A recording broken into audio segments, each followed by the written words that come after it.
In game one of this doubleheader against the Wareham Gateman, the Orleans Firebirds showed some walk-off heroics. It was a solo home run off the bat of Ray Gill that gave the Firebirds a 1-0 victory. Welcome back inside the broadcast booth. Thomas Zarella alongside Josh White for game two of this doubleheader from Eldridge Park. Just 8 hits combined in that game one. 4 from each side, but it was the last one that made the difference. A walk-off home run from Ray Gilst. As the Firebirds will send the right-hander out of Liberty, Noah Scurro, on to the hill to face off against this Wareham lineup. Again, we'll have to see if maybe the offense will show up for both sides in this game, too. So we'll take a look through the Wareham Gateman lineup. As Scurro face off, Braden Ward, the center fielder, leading things off. Batting second, Darren Baker playing second. Batting third, Cameron Guangarena in the DH spot. In the cleanest spot, Adrian Del Castillo, he'll be catching. Batting fifth, Jacob Tiener playing first base. In the sixth spot, Ben Sims playing short. The third baseman batting seventh, Chad Stevens. He'll be inserted into the slot here in game two. Batting eighth, Matthew Rudick playing right field. And Toro Otsuka rounding out the bottom playing left field as Bryce Elder will be on the hill for the Wareham Gateman. But Scurro making his second appearance, second start here on Cape Cod. Native of Stony Creek, Ontario. 6'3", 225. Right-hander out of Liberty. He pitched last Sunday as well. So with Schuster and Scurro, the two doubleheader guys, as Scurro went 4 innings, 2 hits, 1 run, 1 earned, 2 walks, and 7 punch-outs. He was very sharp for pretty much the first 3 innings until he ran into some trouble in that 4th inning. The defense for the Fibers, Trani out in left field, Daniels out in center, Kakasko over in right. Murray playing third, Whitcomb at short, Zamora.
Still one down, the inning banker now leading off of first. It's another left-hander in the DH, Cameron Guangarena.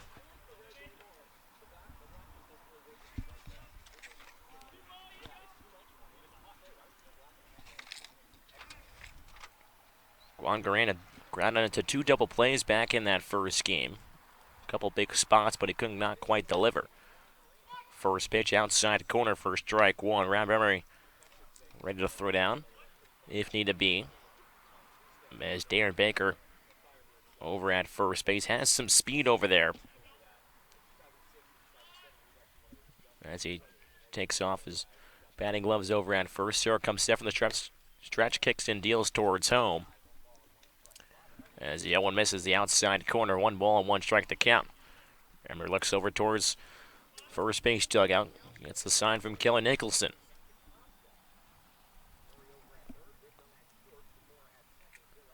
Scrub takes a deep breath on the mound. Kicks and fires the 1-1. That's a high chopper up the middle. Fielding it off a hop is Wickham, comes across the base. Throws on to first over towards Gill, and that's an inning-ending double play. As the Firebirds go unscathed after the one-out walk issued to Darren Baker. No runs, no hits, no errors, nobody left on base for the Gateman. Getting to the home half of the first inning. It's still a scoreless ball game from Eldridge Park. We'll be right back. Listen to Firebirds Baseball on the Birds Broadcast Network.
Home half of the first inning from Eldridge Park. It's still a scoreless ball game, and that's pretty much how last game went as well. 1-0 victory for the Firebirds. That run came in the bottom half of the seventh inning. So Guancarena grounds out into a double play to end the top of the first. Here in the bottom of the first, lineup for the Firebirds. A little bit of a change-up. Zach Daniels playing center, leading things off. Kokoska playing right, batting second. Tanner Murray batting third, playing third. Trotty in the cleanup spot, playing left. Zamora in the 5 spot, playing second. Gill over at first base batting sixth. Danny Soretti now moved to DH here in game 2, batting 7th. Rob Emery, now the catcher, batting 8th. And Shea Whitcomb moving over to shortstop. He'll be batting 9th. As they'll face Bryce Elder. Right-handed pitcher on the mound. First pitch. This is inside to Zach Daniels for ball 1. Elder guy out of Texas. Pitched 83 innings this year. 2.93 ERA. Started 13 games. 1-0 pitch to Daniels. Outside edge for a strike. 1 ball and 1 strike on the center fielder Daniels. Working quickly as Elder is the 1-1 pitch to Daniels, but goes to the off-speed pitch, cut on and miss for strike 2. Daniels, a guy that's really starting to put things together here on Cape Cod. May not show in the box score, but line one out to straightaway center last game. Lined out to center. As the 1-2 pitch, curveball in the dirt, blocked by the catcher Del Castillo. Count 2-2.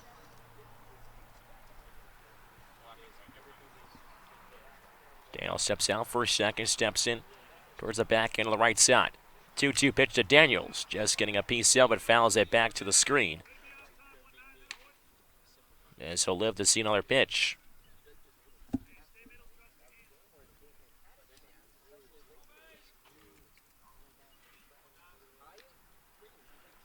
Elder gets a side, kicks and fires as the 0-2 pitch sails over the head of the catcher Del Castillo. So it's interesting now, in both game 1 and now game 2, a Wareham pitcher has just tossed one over the catcher. And then they looked practically flawless from there on out. And the 3-2 pitch is cut on and missed, just getting a piece of the pitch was Daniels. So he's put up a great at-bat here to start off the bottom of the first. Be pitch number 7 coming up. And the 3-2. Daniels hits one on left side of the infield, scooped up by Stevens. Sets his feet, throws across the diamond, and Daniels is retired for out number 1. And it's interesting to see. We've seen Zach Daniels all summer long in the 9th spot, and he's got a lot of pop from the right side. Very toolsy player, and it's interesting to see him get a nod at the top of the lineup for Orleans. Zach Kokoska, the man playing right today. He's been in the 2 spot for most of this year. First pitch he sees at the belt. Fastball at the belt for strike 1. Kokoska did not record a hit last game, but he's definitely been one of the Firebirds really start to put things together as he sends one the other way on the ground, but this one fouled down the third base side. Just past the coach's box. Count is no balls and 2 strikes on Kokoska. Steps out, holds his hand back to the home plate umpire, Rich Tanning. As the 0-2 pitch to Kokoska. Curveball skips into the dirt. Kokoska able to lay off. Here in the bottom of the first inning, still a scoreless ball game from Eldridge Park. Nobody on, 1 out here. As Elder works from the windup. The 1-1 to Kokoska. As looks like it hits him on the back foot there, and Kokoska will take a jog over to first base. And Zach Kokoska has really started to figure things out in week number 2 on the Cape. Looked a little uncomfortable in the first week, but is finding different ways to get on base, it seems, in every other game. I believe he leads or leans now in hit by pitches with 3 or 4 this summer. So now in the 3 spot, Tanner Murray, the third baseman. 1 foot in, 1 foot out to start out.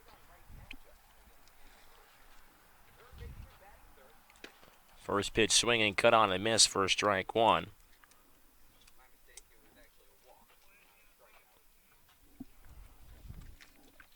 As Kokoska's over at first base, Murray. Okay, this is what the Firebirds need to do so far. They need to collect hits together. Something we've seen so far. They'll get a lot of 2-out hits, but not be able to put them all together as the 0-1 pitch has popped up and out of play on the first base side, 0-2. Murray so far batting a .194 for 21. One of those 4 hits was a long ball.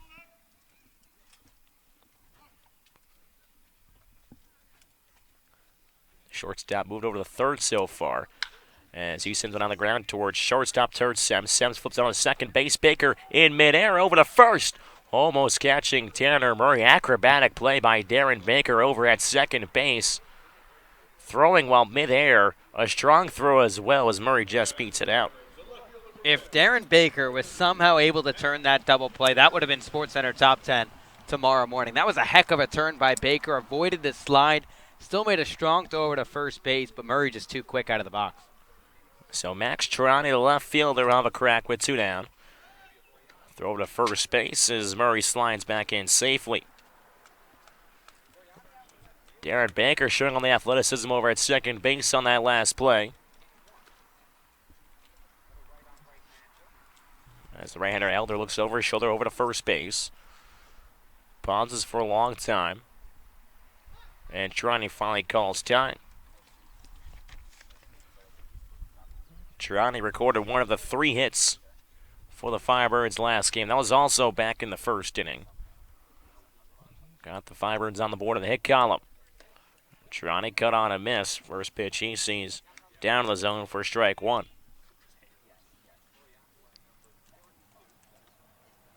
Trani bangs the bat against his right cleat as he'll step into the right-hander's batter's box. Elder will take another look, throws over to first base. Just getting back in safely is Murray.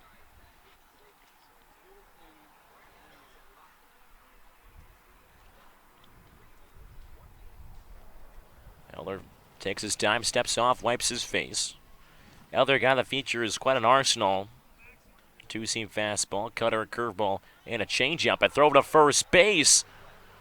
Just to back in again safely is Tanner Murray. The Wareham bench down there thought they had him over at first. Couple close calls. As the 0-1 to pitch, cut on a miss, pitch in the dirt. Count is no balls in, 2 strikes on the left fielder out of Bentley. Trani not only leads the Firebirds in average, but also in total bases. As the 0-2 pitch curveball just doesn't come down quite enough. Count 1 ball and 2 strikes. Yeah, and there's a chance after today that Max Trani could lead the league in hitting and lead the lead in hits through the first 10 games.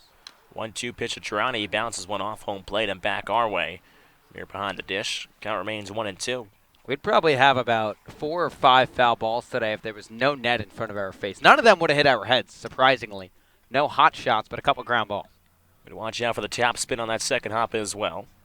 As the 1-2 pitch to Trani, he sends a squibber down the third base side. Scooped up by the third baseman. Stevens throws on the run, and Trani beats it over at first base. An infield single for Max Trani, and the singles machine man goes on. His second single of the day.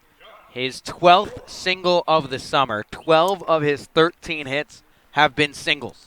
And the one hit that was not a single was bounced down the line. It was lined down the line for a double. So now the Firebirds have 2 men on with 2 out here at the top of the first. Here's Josh Zamora, the second baseman. Elder trying to work out of some early troubles here. Elder kicks in, fires to the right-hander Zamora. Off-speed pitch, cut on and miss for strike 1.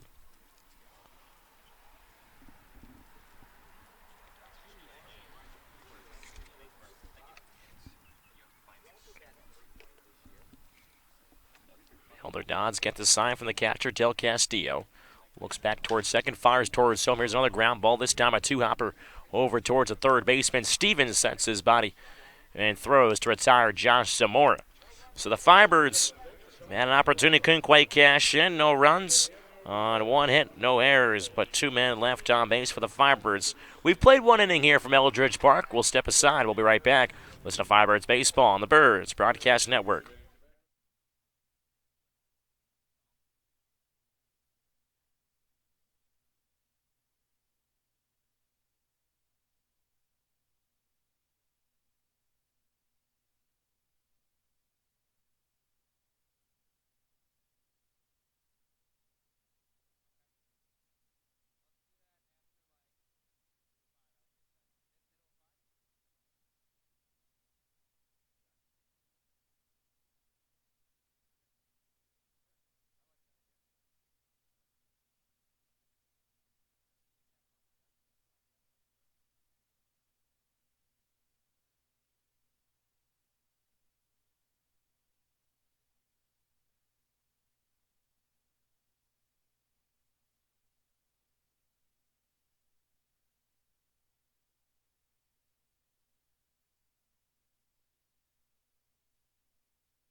Top of the second inning from Eldridge Park. Still a scoreless ball game from Eldridge. As Noah looks to retire the game in order. They're in inning number 2 of work. Just 10 pitches in that first inning. That's all Skuro needed. The Gateman so far have really liked to swing early and often in the count. So Del Castillo, the catcher for Miami, will start things off. Teeter and Sims, the other 2 Gatemen, due up in this inning. First pitch to left-handed catcher. Pitch misses low and outside for ball 1. We saw Skuro feature that curveball in that first pitch. Could really throw that for a strike back in Bourne last Sunday. So it commanded through the first couple innings. As the 1-0 pitch is laced down left field line for a base hit. As Trani bare hands it off, a 1-hop throws it back in. And the Gatemen have man aboard here to lead things off in the top of the second. Yeah, that's Adrian Del Castillo for you. Just finds a way to get on base. Did so at Miami at a very high clip. Had a ground ball in the first game that just got to the right side. Flares one into left now, and now can have a couple words with his good buddy over at first base, Ray Gill. Ray Gill, the man that hit the walk-off home run in game 1. Now Jacob Teeter, the first baseman. Skuro comes set, kicks and fires. Good-looking fastball outside edge for strike 1. I was chatting with Del pregame, beg your pardon, before the first game of the doubleheader. Gill came over. They just were having fun, joking around, and I'm sure they're happy to see each other. That's what baseball's all about. 0-1 pitch comes up and in. Teeter thought about it, but holds up the swing. Count 1 ball and 1 strike on Teeter.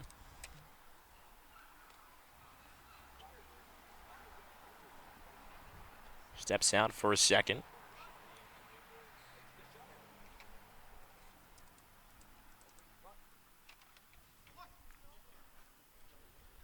come back into the left-hander's batter's box. Del Castillo leading off at first. Skirrow kicks and fires, running towards second, but just getting a piece of it and bounces it towards the Orleans dugout. Is Teeter. So 1 ball and 2 strikes to count now.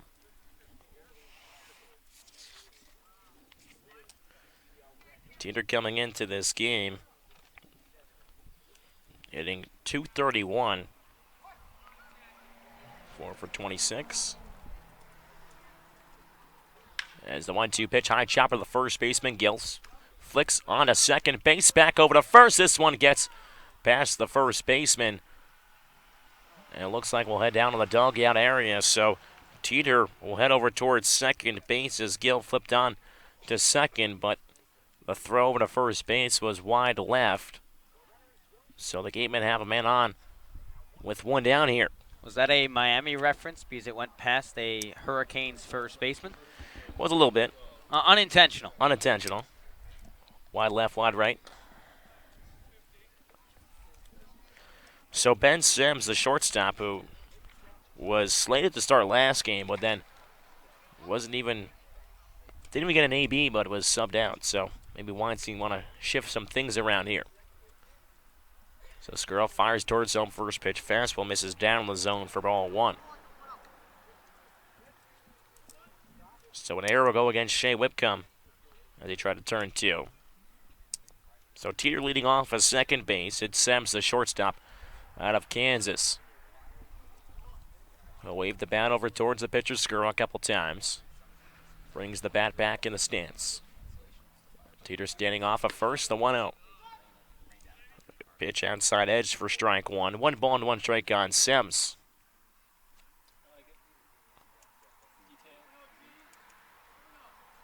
Sims, the junior from Chesterfield, Missouri. Hit .305 this year for the Jayhawks out of the Big 12. As the 1-1 pitch is lined hard up the middle towards the shortstop, Whitcomb comes across the base. Throw on to first, and Sims is retired as Teeter advances over to third base on the throw. So the Gatemen will have a man on third with 2 down here in the top of the second inning. Still a scoreless ball game from Eldridge Park. Now it's up to Chad Stevens.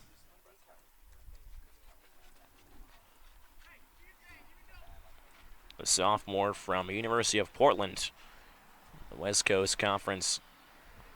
Is a second team all WCC honorees. He'll swing at the first pitch, cut on and miss for strike 1. Was drafted by the Padres in the 2017 draft, as he'll glance over towards manager Jerry Weinstein here on the on-deck circle. Teeter over at third base, 0-1 to Stevens, cut on and miss for count is 0-2. Skirrell trying to work out of a jam here on the top of the second inning. After a leadoff single by Del Castillo. Fielder's choice with an error, and Teeter advances to third on the last ground out by Ben Sims. 0-2 pitch, and the dirt good block by the catcher Emery. As scampering back towards third base is Teeter.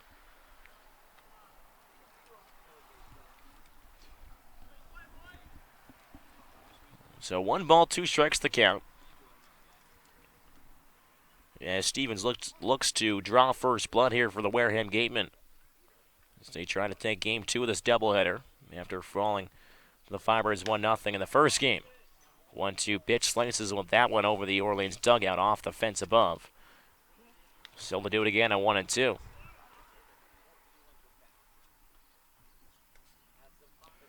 It's been a beautiful day here on Cape Cod. The sun continues to shine as we get later in the afternoon. 5:30 is the time now. Skirrell some set kicks and deals. 1-2 curveball. Misses low and outside. Stevens evens the count back up at 2 balls and 2 strikes.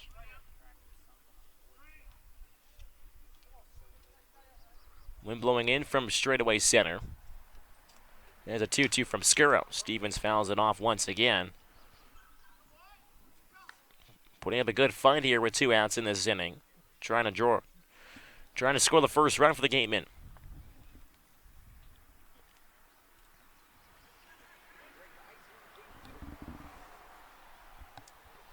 Skirl comes set from the belt. The 1-2-2 pitch. This one's lined in the air over towards the third baseman. High throw over towards first base. Does Gill keep the foot on? He does. Roy fielded on the ground, throw to first base, but Gill, using all the length he has over there, and the Gatemen are unable to score a run there. Leave a man over at third base, so no runs on one hit, one error, and one left on base for the Gatemen after 1.5. Still scoreless ball game from Eldridge Park. We'll step aside, listen to Firebirds baseball on the Birds Broadcast Network.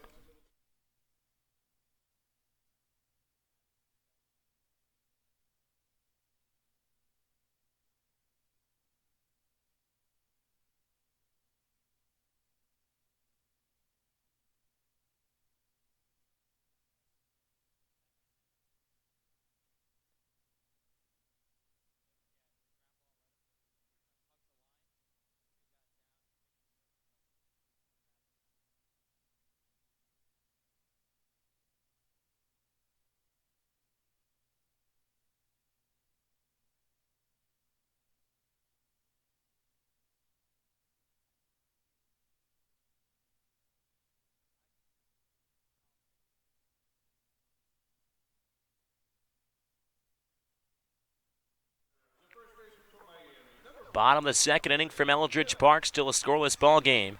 As the Firebirds look to get on the board first, and no man better than Ray Gill, the first baseman out of Miami, making a nice stretch over at first base to end the top of the second. First pitch he sees, off-speed pitch cut on a miss for strike one. Now, as you mentioned before, Del Castillo was leading off at first base, and Gill the first baseman. Now it's the opposite as Gill is at the dish, and Del Castillo's behind the plate as the 0-1 pitch lines it now hard out towards right field. Coming in is the right fielder Rudick, and will make the grab on the run. So another hard hit ball for the Firebirds. They're just not dropping. Going back to last game, another line out for the Birds here. So 1 up, 1 down to start things off in the bottom of the second inning. It's Daniel Soretti making now his starting his second game on the Cape. The DH out of UNC. First pitch fastball catches the latter part of the zone. Bryce Elder, a guy that really likes to pound the zone as well. 0-1 to pitch to Soretti. That one's fouled at the plate. Count is 0-2. Back at Texas this year, so far on his Cape, I should say, through 2 games started. He's thrown a first pitch strike 63% of the time. He's worked through 5 2/3 so far in 2 starts. The 4.76 ERA. 0-2 pitch. That one's a trickler up the first base side. One hop towards Teeter. He'll toss it towards the pitcher Elder, and he'll step on the base for out number 2. So far, we've seen a similar game to game 1. Not a lot of base runners, not a lot of opportunities, and just a pitcher's duel once again. Obviously, it's only through almost 2 innings, but here in the home half of the second inning, Rob Emery tries to jumpstart this Firebirds offense. He fouls one off the catcher, Del Castillo, for strike 1. 2 outs in the inning, still scoreless ball game from Eldridge Park.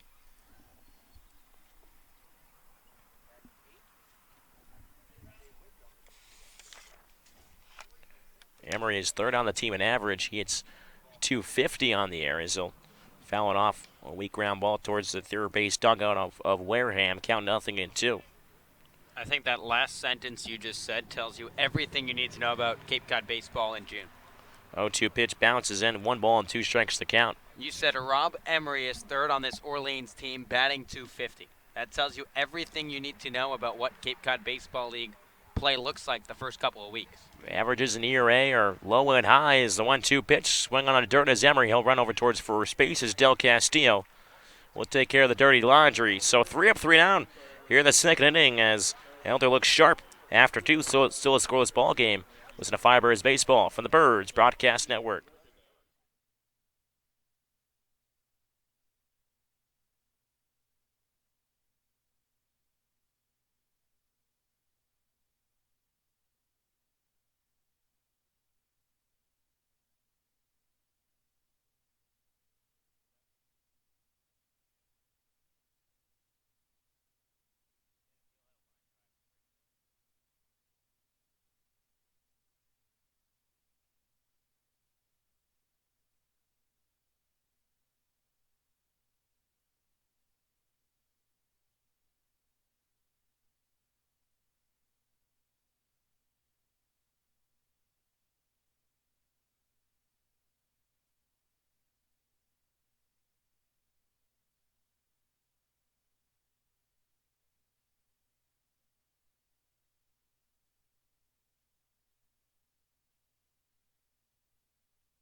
Top of the third inning, Noah Skrull looks to retire the game in order once more, as he's pitched 2 scoreless innings so far for the Firebirds. Just 1 hit allowed so far, 1 walk and no strikeouts. We'll have to face the 8-9 hitters, Rudik Otsuka and Braden Ward, here in this third inning of work. Noah Skrull sporting the Brian Wilson type beard. Except red hair, not black, but always love when a pitcher is getting amped up, especially with a beard. As the first pitch at the letters for strike 1 on Rudik, the right fielder. Rudik had 1 of the 4 hits for the Gateman in game 1. A 1 pitch, just missing low and outside for ball 1. Count is 1 ball and 1 strike on Rudik. Was able to chase down Ray Gill's line drive in the bottom half of last inning, as the 1-1 curveball bounced right past the pitcher. Skrull over towards the second baseman. Zamora fields it on a hop, takes a step or 2 on the first, and Rudik is retired. So with 1 down here in the top of the third inning, still a scoreless ball game. It's Tora Otsuka, the left fielder.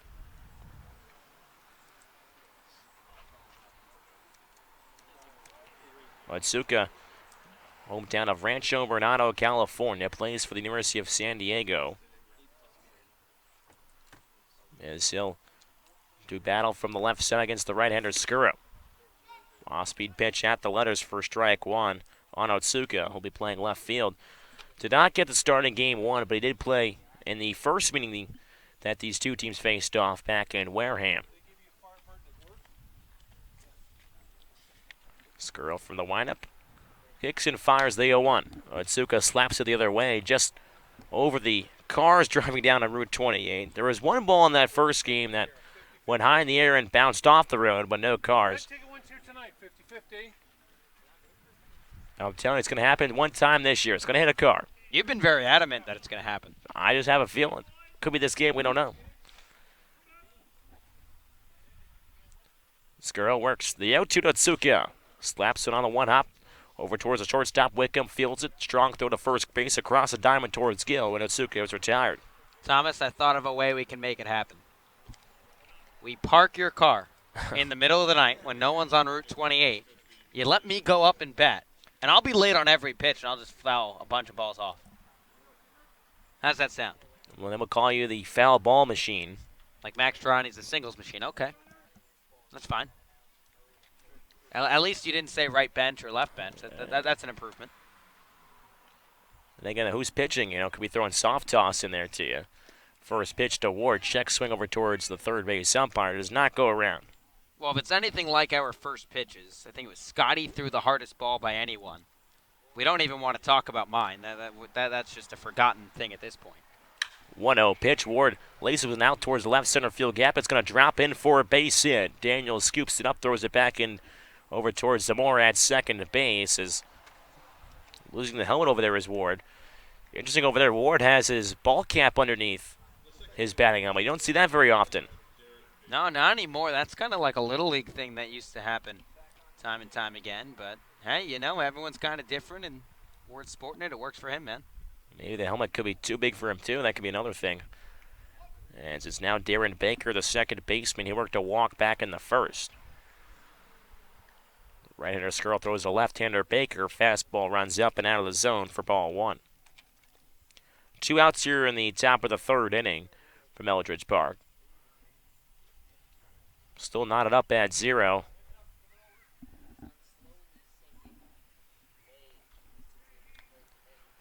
Skrull comes set from the belt.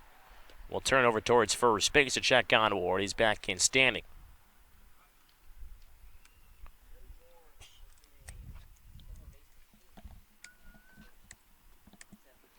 Braden Ward sitting 5'10" over first base. The coach in the as Skrull steps off over towards second, and it gets past the shortstop, receiving second baseman Zamora, and sliding into third base is Ward. As Ward was running over towards second base, and Skrull stepped off through on. But now over at third base is Ward. He takes 2 bags in that one play. And shocker, Ward lost his helmet again.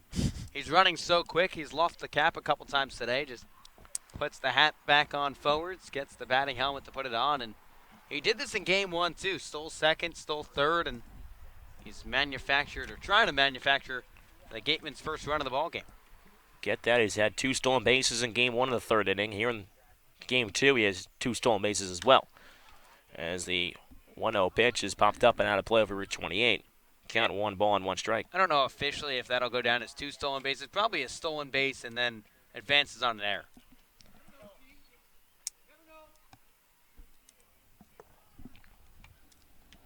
One ball, 1 strike to count. Skuro steps off, steps back on the rubber now. Will get his sign, comes set. The 1-1. This one just getting a piece of it is Baker as it trickles back to the screen. Skuro's ahead in the count now, 1 ball and 2 strikes.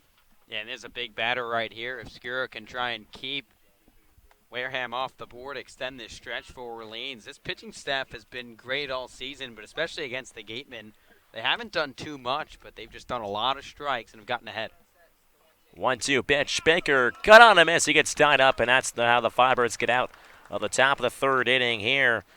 Wareham Gateman once more. We're threatening as leave another runner over at third base for the second time in this game. No runs on 1 hit, 1 error, and 1 left on base. After 2.5, it's still a scoreless ball game from Eldridge Park. We'll be right back. Listen to Firebirds Baseball on the Birds Broadcast Network.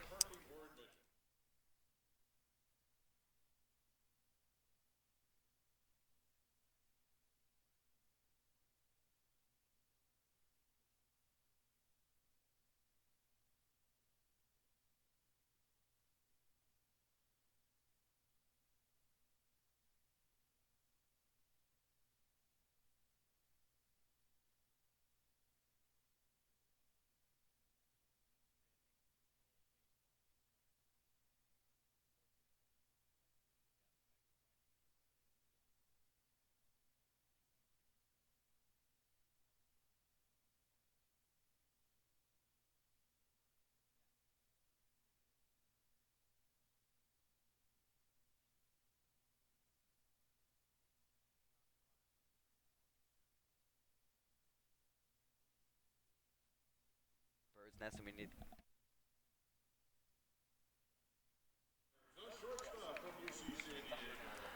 Bottom of the third inning from Eldridge Park. Still scoreless ball game as the Firebirds look to get a couple base runners here in this half of the inning. Whitcomb, and then the top of the order comes back around. Whitcomb getting the start and shortstop in game 2. Off-speed pitch from Elder misses upstairs for ball 1.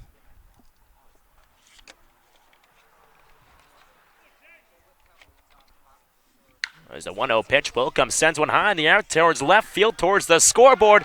It's gone. And the Firebirds are back on the board here in game 2. We can call this Firebirds team a solo home run machine because that's all they do too. As Whitcomb puts the Firebirds on the board here early, 1-0 lead.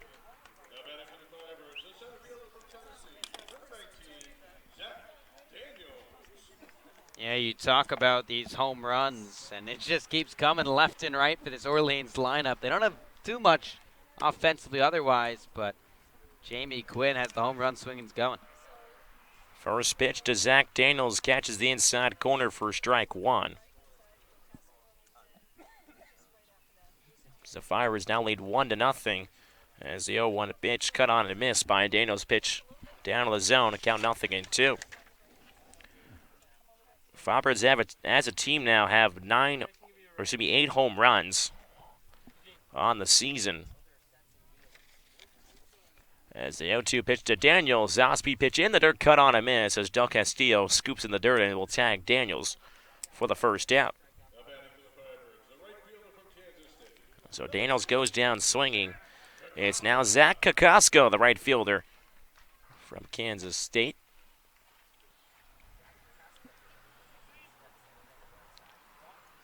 Will take his time to wander into the left-hander's batter's box to face the right-hander Elder. Works from the windup. First pitch to Kokoska. He pops one up high in the infield towards the left side. Giving a look down there is Stevens over the third baseman. This one just getting over the netting and the fence over there. That's Kokoska. We'll have another shot here.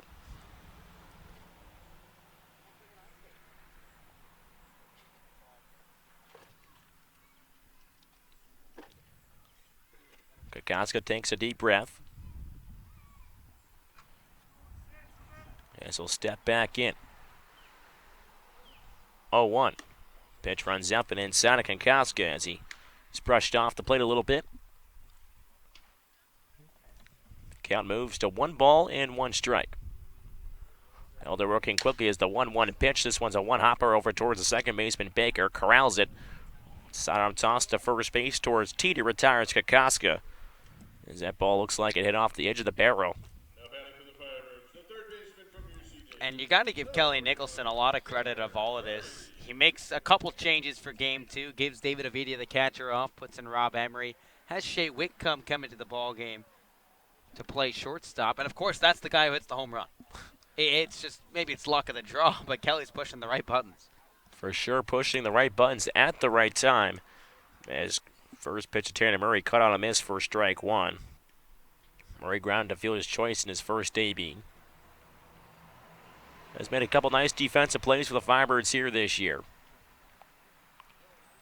0-1 pitched once more to Murray. Good looking curveball there on the outside corner for strike two. 0-2 on the third baseman.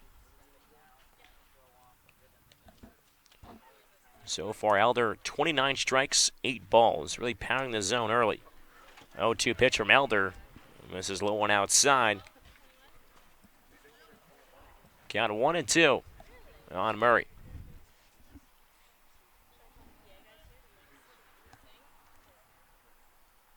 As Murray waves the maple-colored bat towards Elder. The 1-2 pitch reaching forward is Murray. Could not get a piece of it. He'll go down swinging. So after the home run by Whitcomb, Elder settles down, retires the next 3 Firebirds. But the Firebirds have the lead here after 3. One run, 1 hit, no errors, and nobody left on base. Firebirds, again, they lead 1-0 over the Wareham Gateman. As our solid reporter Scotty Gaines is searching for Kelly Nicholson to see if he can have a chance to see what his thoughts are on the first 3 innings of play here at Eldridge Park in Game 2 of this doubleheader. Skip's like a grandmaster of chess, if you will. He's always ahead to the next step. He's already looking at the 4th inning, the next pitcher coming into the ball game, just thinking about what's to come next. And Skip is going to make his way up and chat with Scotty. He was 1 step ahead already. He was thinking past it. He was 1 step ahead for sure, so we'll send over to our side reporter, Scotty Gaines, for some more. Scotty? Hey, thanks, guys. Coach, a lot of pitchers could have folded and at least kind of pitched around a guy like Baker with 2 outs and a runner on third, one of the hottest hitters in the Cape. What does that tell you about Noah Scurro? He's got good stuff, and he's confident out there, so I think that's what it says about him. Yeah, he really attacked guys. 3 innings, no earned runs, and I know you said you're capping it off there. Lots of relievers coming up next. Who are we expecting to see in the remainder of today's game? We have Pellerin and McCarville and Garcia and Pramel, so you're going to see all of them today. A hit off the scoreboard. Were you happy to hear that noise or a little scared off the scoreboard? I was hoping to knock it down. Thanks so much, Coach. Good luck the rest of the way. Guys, we're going to send it back to you. And thank you, Scotty. You heard there first from our side reporter, Scotty Gaines, and the skipper for the Orleans Firebirds, Kelly Nicholson, as Whitcomb's home run clinks off the brand new scoreboard here at Eldridge Park. As that's the danger of having it over there. As there will be a new pitcher on the mound for the Orleans Firebirds. As it will be Connor Pellerin out of Tulane University, one of the Green Wave. As he's the first man out of the bullpen for Kelly Nicholson. Making his 3rd appearance of the summer. Pitched back on June 12th at Brewster. Then back on the 19th over at Hyannis in that 4-0 win last Wednesday. Pitching in the 3rd, 2 strikeouts, did not allow a hit. So far, in an inning and 2/3, he hasn't allowed a hit.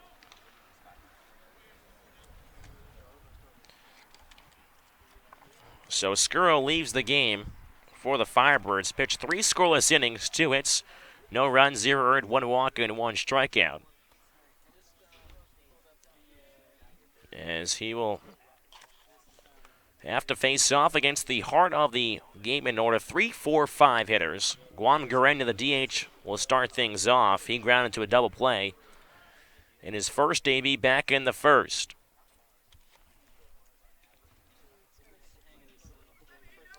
Juan Guarena will work from the left side.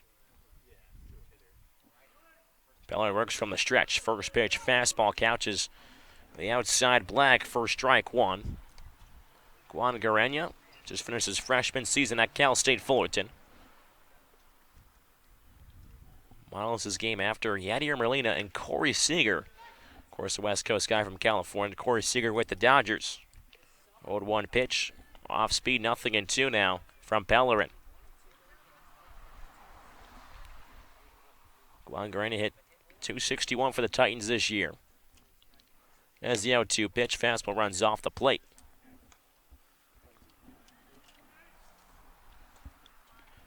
Count is 1 ball and 2 strikes. As Pellerin glances into the catcher, Emery. 1-2 pitch from Pellerin. Curveball ties him up. Strike 3 call. As open umpire punches Juan Guarena out, and Pellerin records a punch out to start out the top of the 4th inning. It's now 14 1/3 consecutive scoreless frames for this Orleans pitching staff. They have looked dialed in all summer long and leading this Orleans team towards the top of the East Division. Adrian Del Castillo takes a healthy cut on a fastball, elevated up in the zone. Cut on a miss for strike 1. That scoreless streak going back to the YD game here at Eldridge Park through the thick fog and everything else. 0-1 pitch misses down and in on Del Castillo. 1 ball and 1 strike. Del Castillo singled back in the 2nd inning. He is one of the 2 hits for the Gateman today as 1-1 pitch, cut on a miss, a pitch in the dirt. As Pellerin's ahead of the count, 1 ball and 2 strikes. Here in the top of the 4th inning, 1-0 Firebirds lead over the Wareham Gateman. Pellerin comes set, kicks and deals. 1-2 pitched fastball, cut on a miss for strike 3. Back-to-back strikeouts from Pellerin.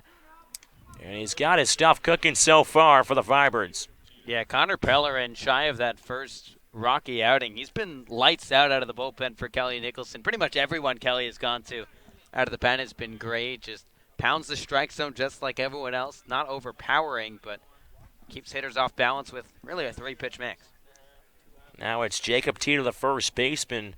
It's up to him to try to prolong this 4th inning. Curveball misses down in the zone for ball 1. Teeter reached on E6 back in the 1st inning after the Firebirds try to turn a double play. Throw got away from the first baseman. 1-0 pitch. Fastball misses down and in. Teeter ahead 2-0. Teeter so far this year hitting .250 for the Gateman. Of course, as you mentioned the first broadcast, this is the best hitting team on the Cape. As a 2-0 pitch. Fastball cut on a miss for strike 1, 2-1. That's what makes it even more extraordinary about this scoreless streak for the Firebirds. Obviously only a 7-inning game last time and only through 3 2/3 here, but they're facing the best offensive team on the Cape, and they've been handling them pretty well here in this game to the doubleheader. As the 2-1 pitch bounced right back up the middle to center field for a base hit. It reaches Zach Daniels. And Tears aboard now with 2 down here in the 4th. I've got an update, too, of that scoreless streak. It's now 15 1/3. They picked up 2 outs in that 5th inning as well without giving up a run. So this Orleans team dating back to the middle of that 5th inning, 15 1/3 of scoreless baseball. And they're 2nd in the Cape in ERA. They're 2nd in batting average against. They're 1st in shutouts. This has been one of the best teams in the Cape so far this summer with pitching. So Pellerin trying to work off a 2-out single as Sem's lines went on the ground, foul down the third base side. Just wide of third base coach's box. So Teeter leading off of first base with 2 down here at the top of the 4th. 1-0 Firebirds lead. It was the Shea Whitcomb home run back in the bottom of the 3rd inning that gave the Firebirds the lead. Sims, the shortstop from Kansas. Pellerin nods twice, kicks, and fires towards home. 1 pitch. This is upstairs for ball one. 1 ball and 1 strike, the count.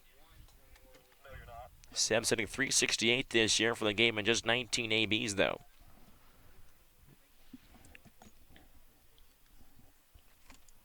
Pellerin kicks and fires towards home as the 1-1 pitch misses down and in. Count 2-1. Sims ground out to shortstop back in the second inning as the Gatemen try to knot things up here in the fourth. Wind now blowing out towards left field a little bit. As Pellerin deals towards home. 2-1 fastball. Just can't quite come back into the zone. 3-1 the count.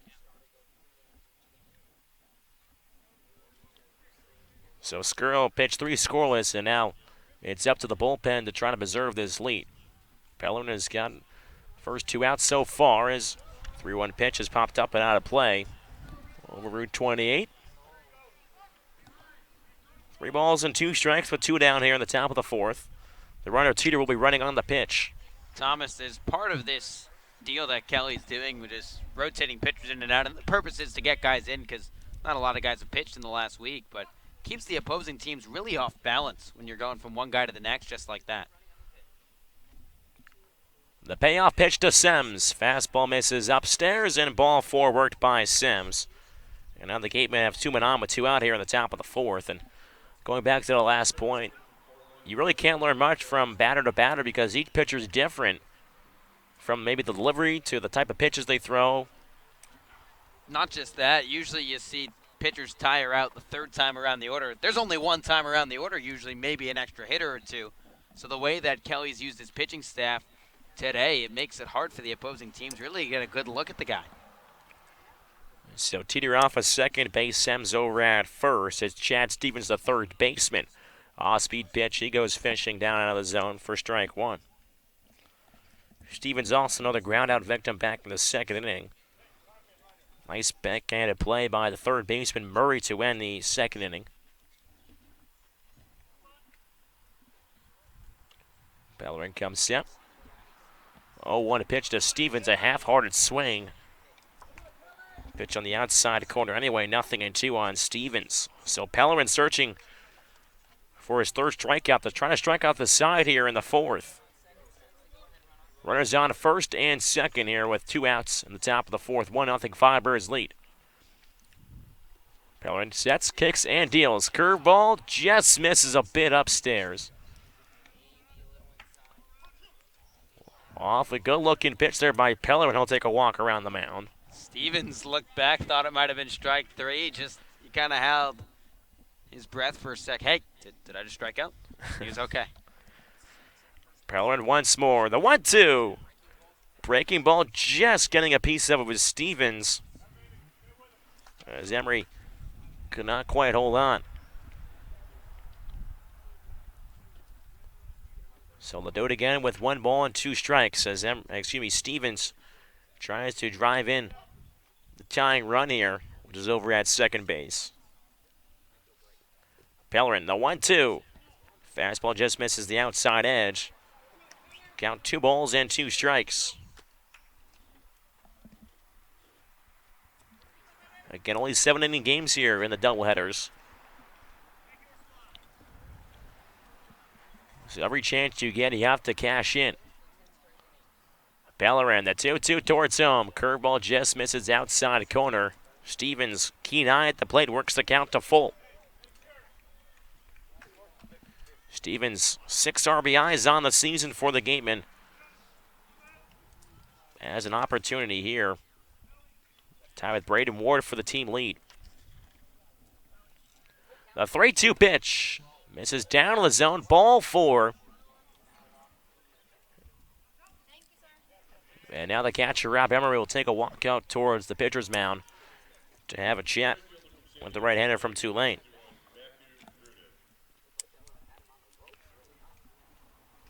As now Keller Nicholson will make a walk out towards the pitcher's mound. Looks towards the bullpen. He'll single in A new pitcher to enter into this game. So we'll step aside here in the top of the 4th inning. Bases are juiced with 2 outs in the inning. It's a 1-0 Firebirds lead. We'll be right back. Listen to Firebirds Baseball on the Birds Broadcast Network.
Back inside Eldridge Park here in the top of the 4th. 2 outs, but the bases are loaded, so Connor Pellerin is responsible for all 3 base runners on base right now as Kel Nicholson returned to the right-handed pitcher Dawson McCarville. Played last year at Glendale Community College, committed to Grand Canyon University.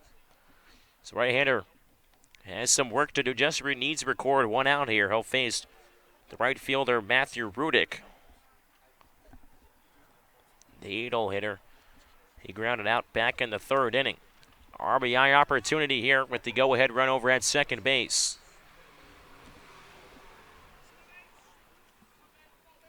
McCarville wipes off his forehead with his arm. So the right-handed pitcher will face the left-handed bat and Rudick. First pitch in. Fastball runs inside for ball 1. Back at Glendale Community College this year. 14 appearances, 3 games started. Went 5-2, 82 1/3 innings. Worked by McCarville.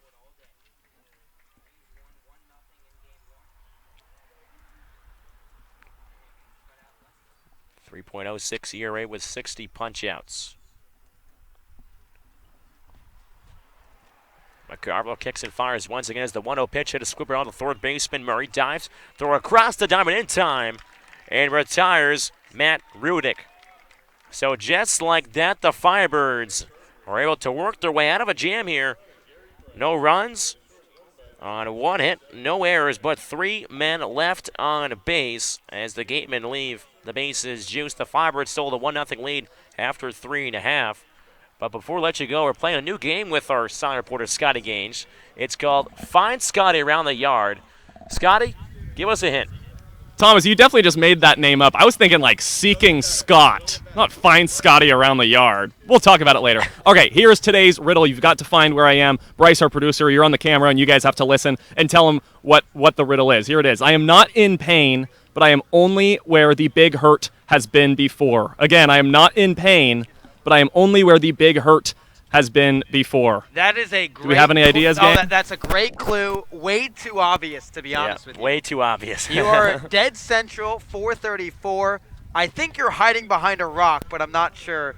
It looks like I see a red I shirt. am not in pain, but I'm only where the big hurt has been before. So for those listeners, Thomas, what are we thinking? Can we find me? I can't see. You got to let me know if you found me. We have found you. Yeah, we know where you are. You're a little blurry, but I think we found we know you. where you are. Dead central. Dead central, beyond the 434 mark, where only Frank Thomas has hit a home run back in 1988. Frank Thomas. Did I win? No, we found you. I forgot. We didn't communicate that to you. We communicated that to the listeners and the viewers. We apologize. You got to let me know if you found me. We apologize. You're exactly where Frank Thomas hit his ball. Exactly. More than 234 feet in 1988 to dead central. 1988, Frank Thomas, urban legend. He's the only one that hit it over this fence right here. It's the history lesson in the first edition. I'm going to scratch that name you gave it, Thomas. It's Seeking Scott.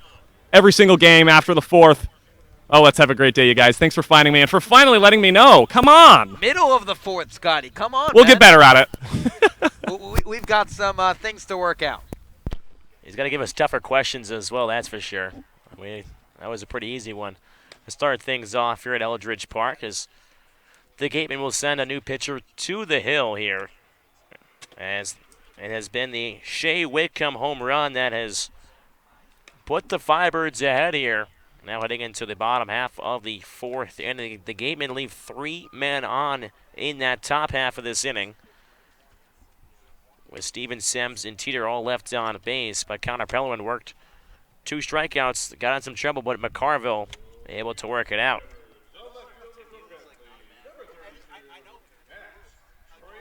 So Max Trani, the left fielder, will lead things off here for the Firebirds to try to extend their lead here in the fourth.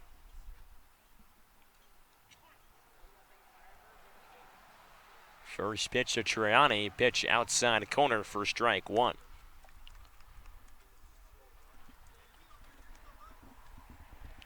Triani singled back in the first here. As the 0-1 pitch loops one out towards shallow center field. Ward coming in a couple of steps on the run will make the catch, and Triani is retired for the first out.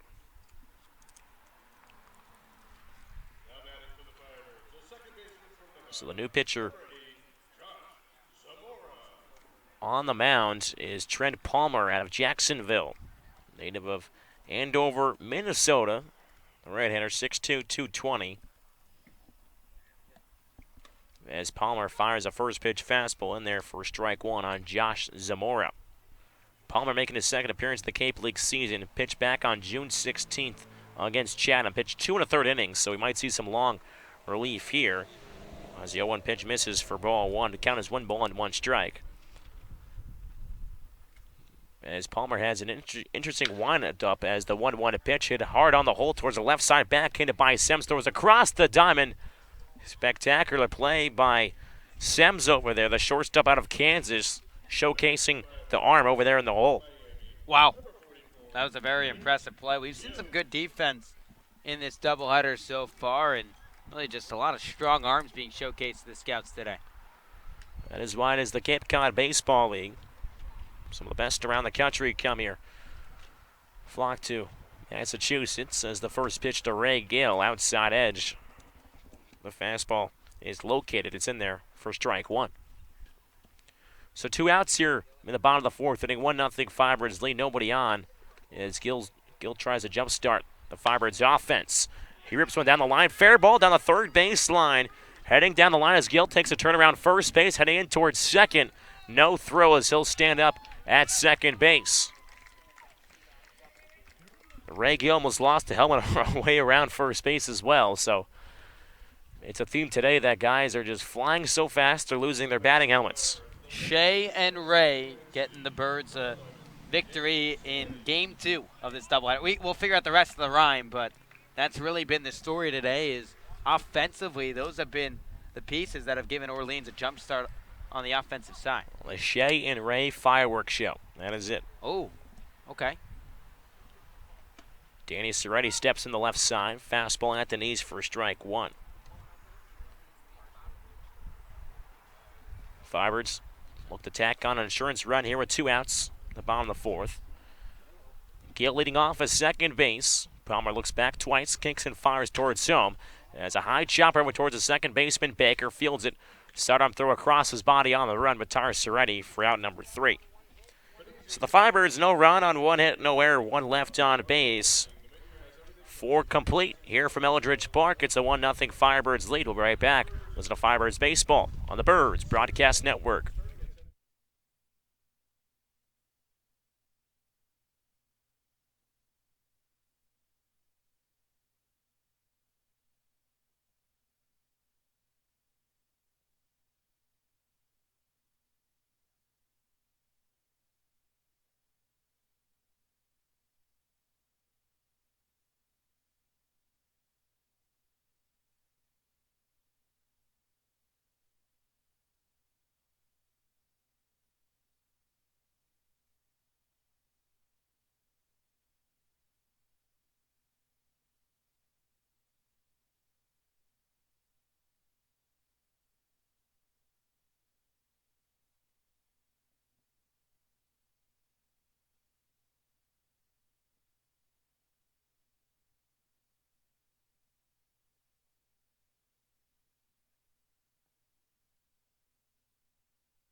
Top of the fifth inning from Eldridge Park as the Firebirds cling to a 1-0 lead.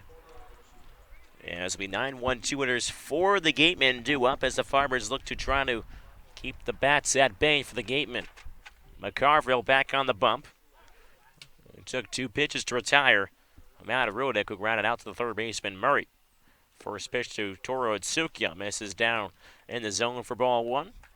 Otsuka, a ground out victim, back in the third. Taps home plate. The outside corner, McCarville working from the windup. 1-0 pitch. Otsuka rolls over a fastball. Just scampers past the first base coach's box. 1 ball, 1 strike.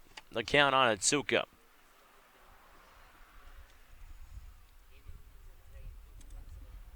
Otsuka again out of the University of San Diego. Same college as Chris Bryant. Former Firebird Riley Adams, who was a high draft pick back in 2016 by the Toronto Blue Jays. As Otsuka gets a piece of this one and lines it down the right field line for a base hit up against the wall. Otsuka flying around second base. He loses the helmet halfway in between. Throw back in from Kikoska. Trickles into the infield as Murray comes to and picks up the ball around home plate. Or excuse me, the pitcher's mound. Yeah, and this could get scary quickly. It's just a 1-run game, 7-inning ball game here at Eldridge Park. Would not be surprised if we saw some small ball right here from the Gatemen. They've been shut out so far today, and you just know that Jerry Weinstein's got to find a way to scratch across a run. Weinstein flashing some signs from the on-deck circle, especially with Ward's speed, as now the corner infielders will come in for the Firebirds. Gillen on the grass at first, Murray over on the grass at third.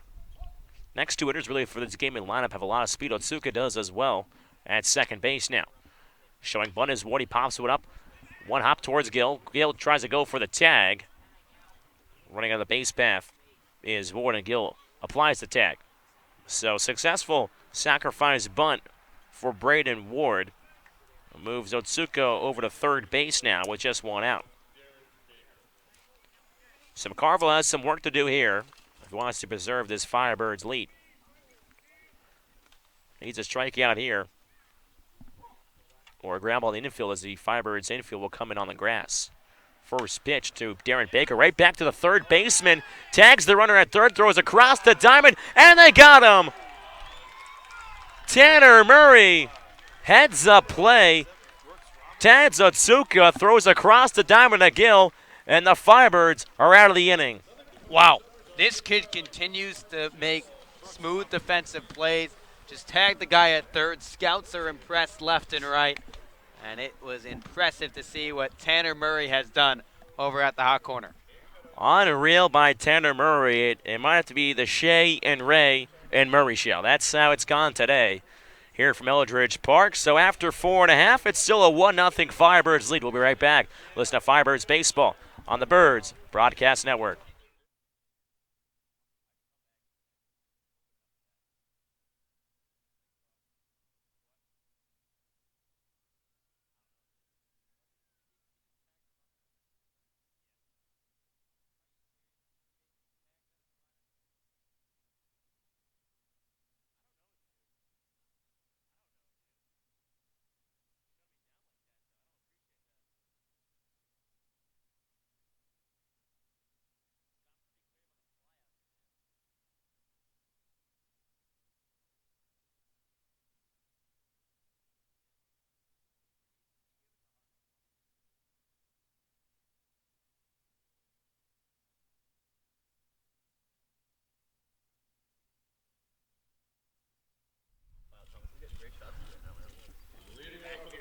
Bottom of the 5th inning from Eldridge Park. It was a double play ball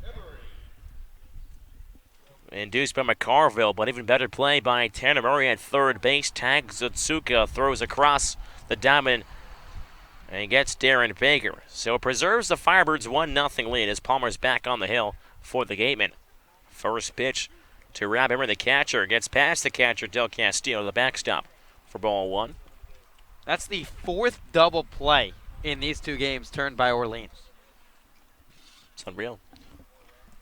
A lot of double plays, a lot of ground balls thrown as well, as Palmer will ask for a new baseball. A couple unassisted double plays too. Guys stepping on bases, and as the 1-0 from Palmer, slider catches the inside corner for strike one on the catcher. Emery, 1 ball and 1 strike. Here in the bottom of the 5th inning, 1-0 Firebirds lead. Nobody on, nobody out. Emery tries to get things going here as he rolls over a fastball down the third base side. Count moves, 1 ball and 2 strikes. That's the not only 4th double play turned by Orleans today, it's the 4th inning-ending double play turned by the Firebirds. Wow. It's a lot of double play balls as Juan Garena grounded to 2 inning-ending double plays in the first game. As the 1-2 pitch runs off the plate, Canavan's back up at 2 balls and 2 strikes. Juan Garena actually has grounded to 3. I forgot 1 in this game. So 3 in total inning double plays. As the 2-2 pitch breaking ball cut on and missed by Emery. He goes down on strikes for the 2nd time today. So Juan Garena so far for Wareham has been just a double play magnet, pretty much. As it's Shea Whitcomb, the shortstop, who has provided all the offense so far for the Firebirds. The home run back in the 3rd gave the Firebirds the lead as first pitch fastball at the knees for strike 1. Whitcomb steps out for a second, steps back in. Open stance for the right-hander. As the right-hander Palmer fires a fastball, that misses the outside. Black count, 1 ball and 1 strike.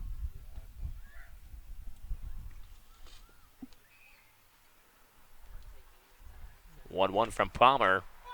This one also on the outside edge of the strike zone. Count now is 1 ball and 2 strikes on a Whitcomb. So I mentioned Palmer's windup. It's a little conventional where he really slows down. So he starts from the windup, and then he almost turns sideways, and then he'll go over the top and kick and fire.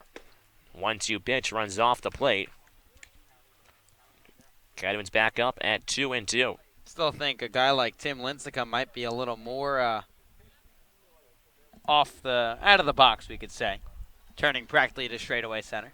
Former Harwich Mariner here on the Cape as a 2-2 pitch by Whitcomb. He slices one down the line in right, but a foul into the seats. And a guy like Johnny Cueto is too. He literally almost turns his whole body after he kicks up.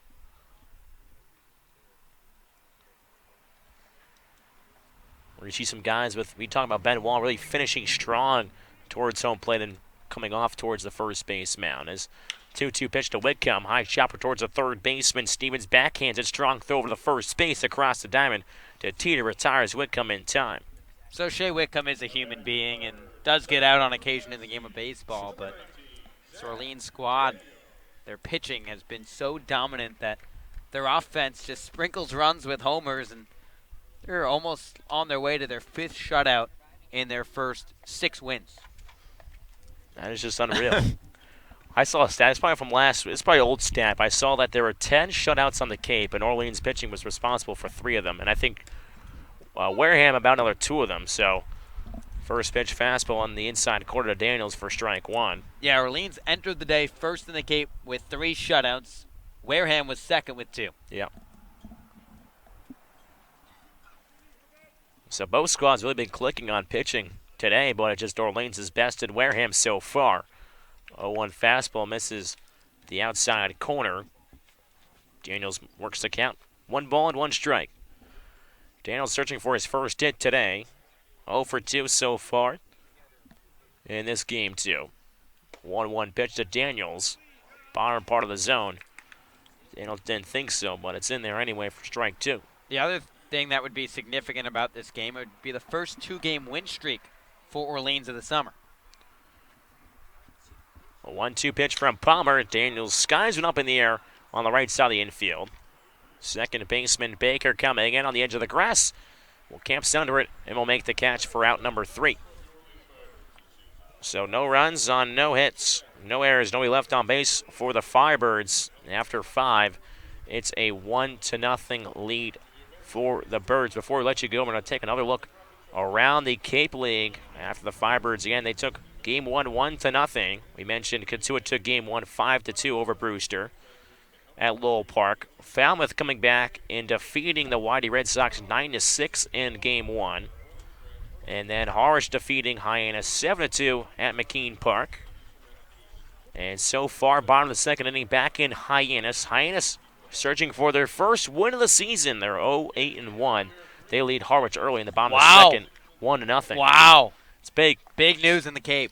Also, Katuitt leading Brewster in the bottom of the fifth, 3-2 at Lowell Park. So Brewster, who was red hot after they were leading the Firebirds yesterday 3-0 in the fourth, but game was called and it's not a complete game, so that game does not count. So you wonder if that might have done something to Brewster as they trail 1 run in Katuitt. And in the bottom of the fifth in game 1 of that doubleheader, Chatham leading Bourne 8-2. And then just getting going in Falmouth, it's a scoreless game between the Whitey Red Sox and the Falmouth Commodores. So that's your look around the Cape League and the out-of-town scoreboard. So might see some standings adjustments and movements working on the next couple days or so. That's why doubleheaders are so big in June. You got to at least take a point away, or if not 2 points away. Try to split it as much as you can. We can give them the active standings after that first game of the doubleheader. Brewster still atop the East, but only by 1 point. The Harwich Mariners now with 12 points, 1 shy of Brewster. Orleans and Chatham tied with 11 and third in the East, and YD in last place in the East Division. Very rarely will you see the Red Sox bringing up the rear in the East. Wareham tied atop the West Division with Katuitt at 11 points. Falmouth in third with 9. Bourne with 6 in fourth. And the Hyannis Harbor Hawks, who went winless through their first 9 games, they went 0-8-1, have a chance to pick up victory number 1. It only took till game 10. And they've had some, a couple games late where they're down trailing a run or leading by a run and just haven't been able to hold on. They've had some bad luck. That is just bad luck. Bad luck for the Harbor Hawks. That's what it has been for them so far. But a chance today to try to pick up win number 1. I think once they pick up that win, I think all will be okay, and the weather or the storm will weather. So Nick Garcia is a new pitcher on the hill. He'll replace Dawson McCarville, pitched an inning in a third scoreless. 1 hit, no runs. There are no walks and no strikeouts. So Garcia works against Guangarena, Del Castillo, and Jacob Teeter. 3, 4, 5 hitters due up for the Gateman here on the top of the 6th. First pitch, Big Bender misses inside as Guangarena dances out. Garcia making his 3rd appearance on the summer. Pitched at Bourne and at Wareham, so second time seeing Wareham in his 3 appearances. 1-0 pitch to Guangarena, caught on a miss and foul tip into the mitt of Emery. Kiana's 1 ball and 1 strike on Guangarena. He taps home plate once. Garcia working from the stretch. 1-1 from Garcia. Cut on and missed by Guangarena. Count moves 1-2. Guangarena in this doubleheader so far, 0 for 5. 3 double plays and 2 strikeouts. Searching for his first base hit here in this doubleheader today as the 1-2 pitch. High chopper past the outstretched glove of the pitcher Garcia. Scooped on by Zamora. Throw across is just on the first towards Gill, and Guangarena is retired. So the Firebirds continue to work here, keeping that scoreless streak going.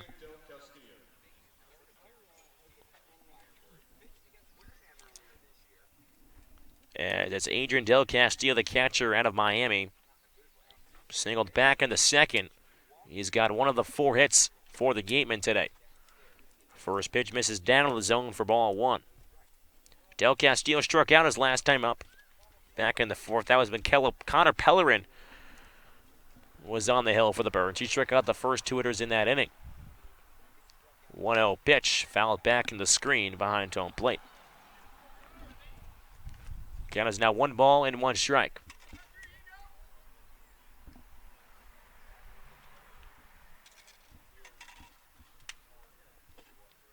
Garcia nods as that gets the sign. Works from the chest. The 1-1 from Garcia. Fastball just a bit too far inside as Del Castillo belges out. Count heads to 2-1. So here in the top of the 6th inning, 1-0 Firebirds lead. It's a Shea Whitcomb home run. That was struck back in the 3rd inning. That's been all the offense generated so far for both squads as the 2-1 pitch is sky in the air down the left field line again towards foul ground. But Trotty runs out of room down there on the left field side. So count evens back up at 2-2 strikes. And this is what Del Castillo does, is he just fights back in counts, makes pitchers work deep until he's able to square one up. Garcia kicks and fires. 2-2 curveball laced over the second baseman head of Zamora into right center field for a base hit right on cue. As Kakaska throws it back in, and Del Castillo's aboard with 1 man out here in the 6th. Like clockwork. That's literally what Adrian Del Castillo does day in and day out during the collegiate season. Just finds ways, draws a lot of pitches, lines things off, waits till he gets his spot, his pitch in his spot, and hits a smooth line drive. 2 for 3 now in this game 2 of the doubleheader. Went 1 for 3, so now combined 3 for 6 in the doubleheader so far today. The Gateman had the time run over at first base. Jacob Teeter now as Garcia will step off the rubber and throw over to first. Teeter has reached base so far both times, reached on an error back in the 2nd, singled and was stranded over at 3rd in the 4th. The Gateman left the bases loaded in the 4th. That was probably their best chance as Garcia will throw back over to first base. Diving back in safely over there is Del Castillo.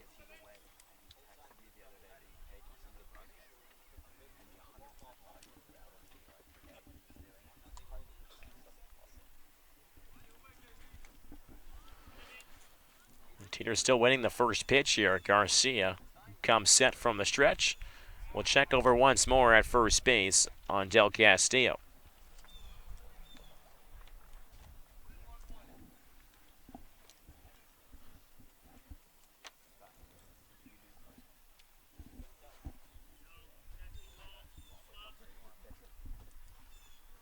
Garcia glances over his shoulder at first base, comes set. Fires towards him. First pitch to Teeter.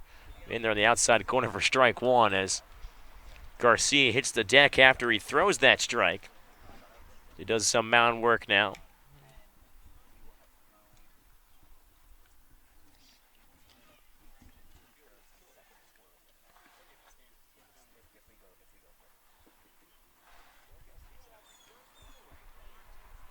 Some begins a set from Eldridge Park.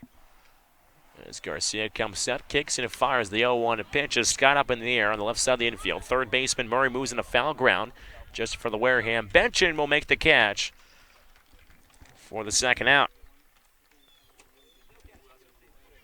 So Teeter is set aside here, marking the 2nd out on the top of the 6th as Del Castillo still over at first base. Ben Sims, the shortstop from Kansas, sports the Jayhawk colored blue and white cleats.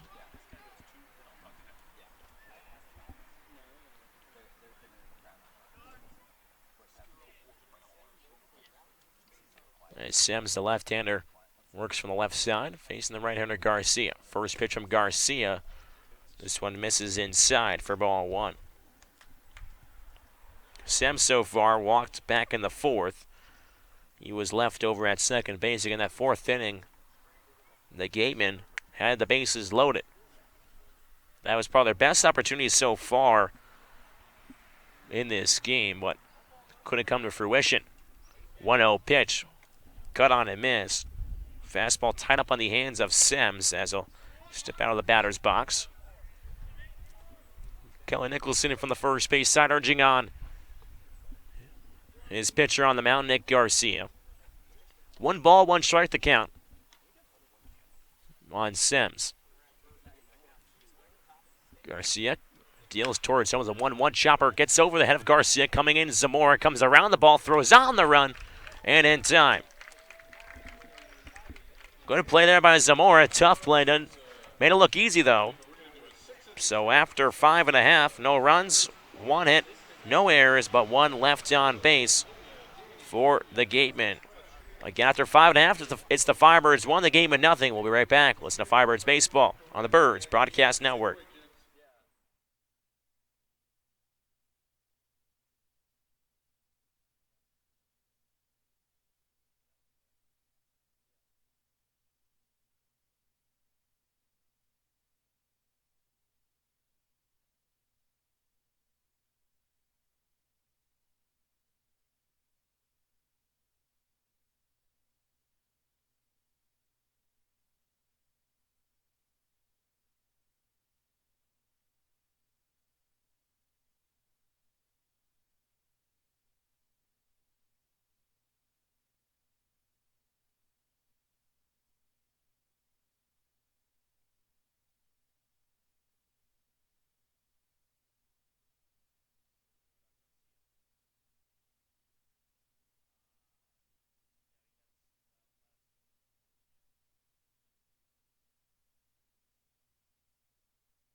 Home half of the 6th inning from Eldridge Park. It's a slim Firebirds lead at 1-0. Again, the Shea Whitcomb home run back in the 3rd has done it all for the Firebirds up to this point. Kokoska, Tanner Murray, and Max Triani, the 3 Firebirds set to do battle.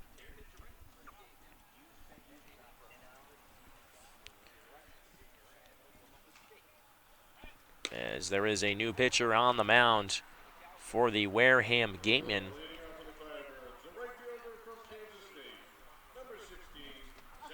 As Palmer, final line, 2 innings, 1 hit, no runs, no earned, no walks, and 1 strikeout. We'll lucky see Jeff Pramel coming into the game, as Kellen Nicholson said he would use him today.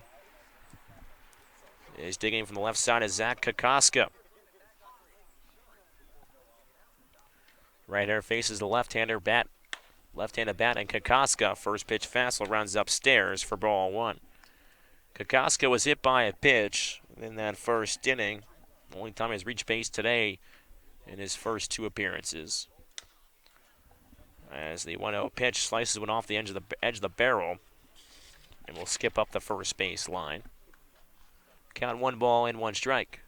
So Ben Leeper, the new pitcher on the hill for the Gatemen, making his 2nd appearance on the Cape. Pitched 1 inning so far. Leeper fires the 1-1 pitch as Kokoska lines one foul, but this one over onto Route 28, just behind us. Count is now 1 ball and 2 strikes on Kokoska. Again, Firebirds holding a slim 1-0 lead over the Gatemen. As the 1-2 pitch runs up and out of the zone on Kokoska. Count is now 2 balls and 2 strikes.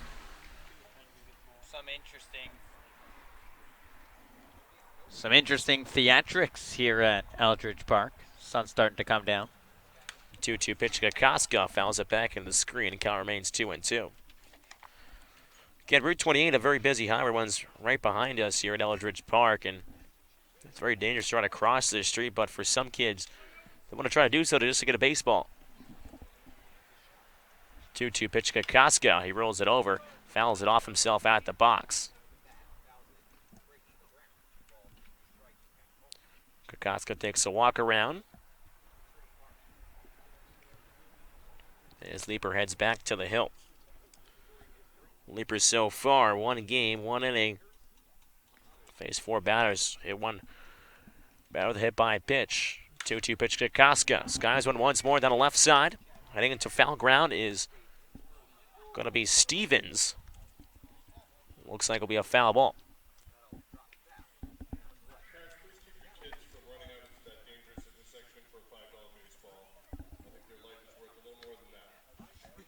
Steve Guerin with some comedy here, the Orleans Firebirds treasurer and PA announcer, saying that life is a little more valuable than a $5 baseball. And Steve, I would agree. I'm sure he's going to hear this later and thank me later for it. The 2-2 to Kokoska. Fouls it once more at the box. Take a little bit of beating up there is Zach Kokoska. It'll be pitch number 7 upcoming in this AB.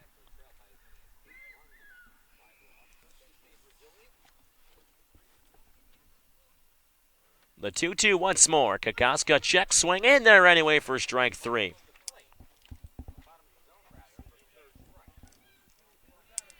Kokoska held up. He battles, but unfortunately cannot last.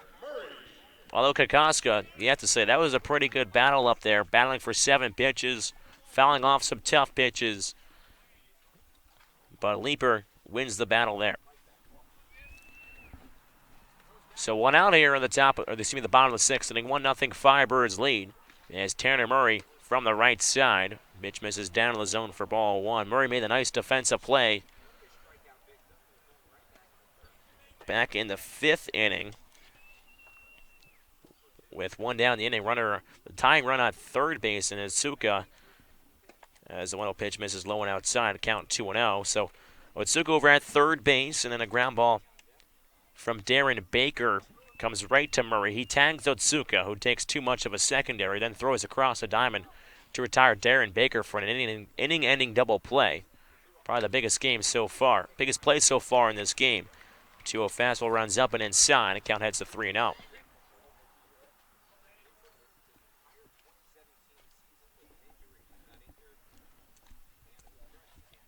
3-0 pitch from Leaper. This one catches the inside corner on Murray, backed off the plate. Count runs to 3 balls and 1 strike. Murray so far back in the first, grounded to fielder's choice. Struck out in the 3rd, looking for his first base hit here. 3-1 pitch misses upstairs, and he'll toss the barrel over on the first base side. The Firebirds have a base runner on with 1 out here in the bottom of the 6th. It's all you need sometimes, find a way to get on base, and good stuff will happen. Here is Max Troiani, 1 for 2 so far.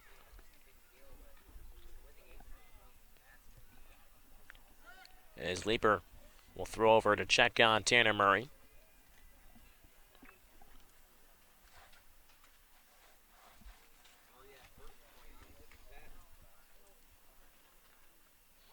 Leaper kicks and fires. Pitch at the bottom part of the zone in there for strike 1.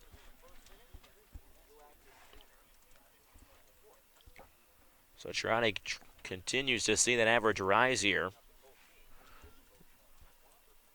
Maybe trying to get another hit here as 0-1 pitch fouls off. Looks like the catcher or the umpire. Anyway, it's in there for strike 2, 0-2. So Murray sitting over at first base here, the bottom of the 6th inning, 1 out. Firebirds clinging to a 1-0 lead. Troiani waves his bat back towards the pitcher, Leaper. Leaper comes set, kicks and fires the 1-1 pitch. Troiani lines it through the hole on the left side and through into left field for a base hit. Zuka throws it, fields it and throws it back in. But Max Troiani continues to do the heavy lifting for this Firebirds offense. Connects with a single here after the walk by Murray. You've got to be kidding me. This kid just hits the baseball about as good as anyone. Just line drives, ground balls in the right spots. And again, has another single. Not a double, not a triple, not a home run. Another single. It's unreal. He really can't put it into words. As he now has 2 of the 4 base hits for the Firebirds as Josh Zamora, the second baseman, stands in from the right side. the Firebirds try to tack on a few insurance runs here. First pitch is Zamora, lands it right back up the middle. One hop by the shortstop, flip on the second of Baker, throws across over to first base, and Zamora grounds into an inning-ending 6-4-3 double play. So after 6, it's the Firebirds 1, and the Gateman nothing. Last ups for the Gateman here in the top of the 7th. Jeff Pramel will come in, the closer for the Firebirds. We'll be right back. Listen to Firebirds Baseball on the Birds Broadcast Network.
Top half of the 7th inning from Eldridge Park as the Firebirds look to close out Game 2 of this doubleheader and try to sweep today's doubleheader. They hold on to a 1-0 lead, and Jeff Pramel, the closer out of Silla, New Hampshire, is on for the Firebirds, making his 4th appearance of the summer. Has 2 saves, 3 innings, 3 punch-outs.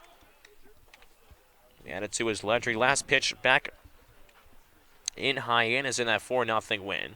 Before that, back in Brewster and pitched on the home opener against Bourne.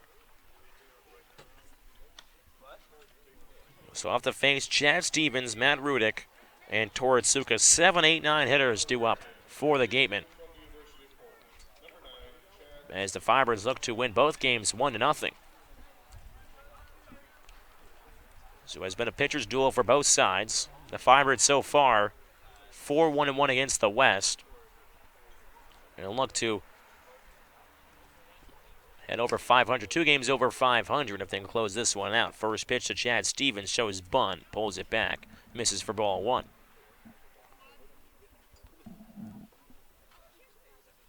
Pramel works from the windup, 6'5", 180.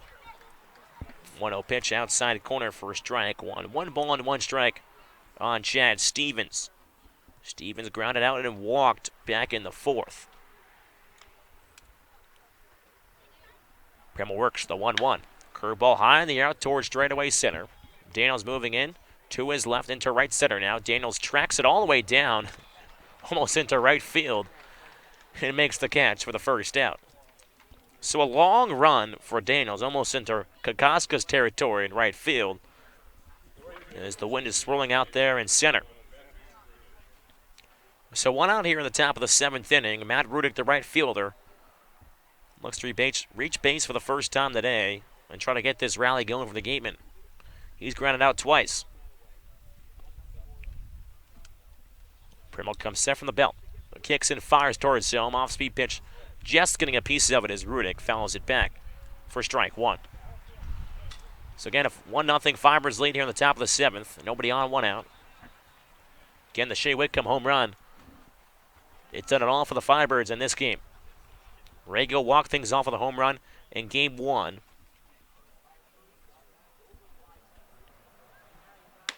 As the 0-1 pitch to Rudick misses upstairs for ball 1. 1 ball, 1 strike to count.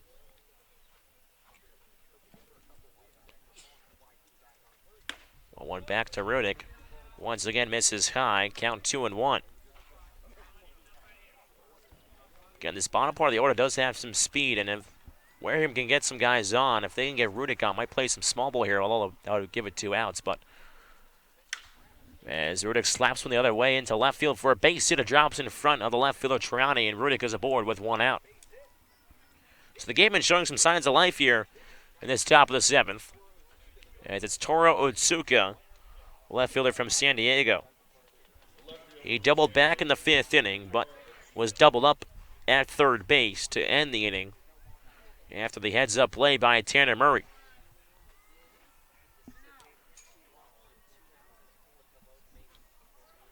So Pramel from the stretch comes set. Will throw over towards first base to check on Rudick, but he's back in safely, diving head first. Thomas, if I'm not mistaken, it's the 4th appearance of the summer for Jeff Pramel. In each of his appearances so far, he's allowed 1 base runner, and then his lights out after that. That's what I can remember from my memory, as well. Seems like allows an early single or walk, or he'll get the first out or so. But you're exactly right. He can be lights out after that. As the first pitch hits off the umpire and keeps the ball here. Count 1 ball and no strikes.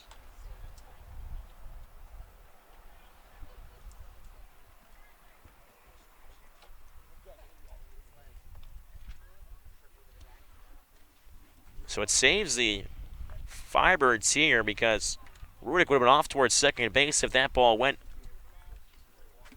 to the backstop. So it really helps the Firebirds here. The count is 1 ball and no strikes on Otsuka. It doesn't look like it hurt the home plate umpire, Rich Catani.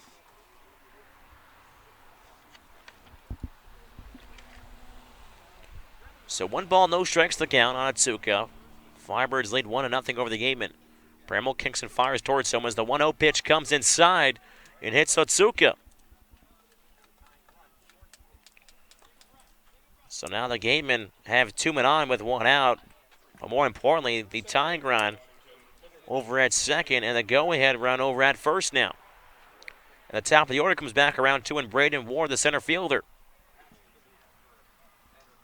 And we've seen Orleans already today get some double plays. All 4 of them that they have turned have been inning-ending. How about a game-ending double play right here? This is where we want Juan Guarina to come up. He's got 3 of them today.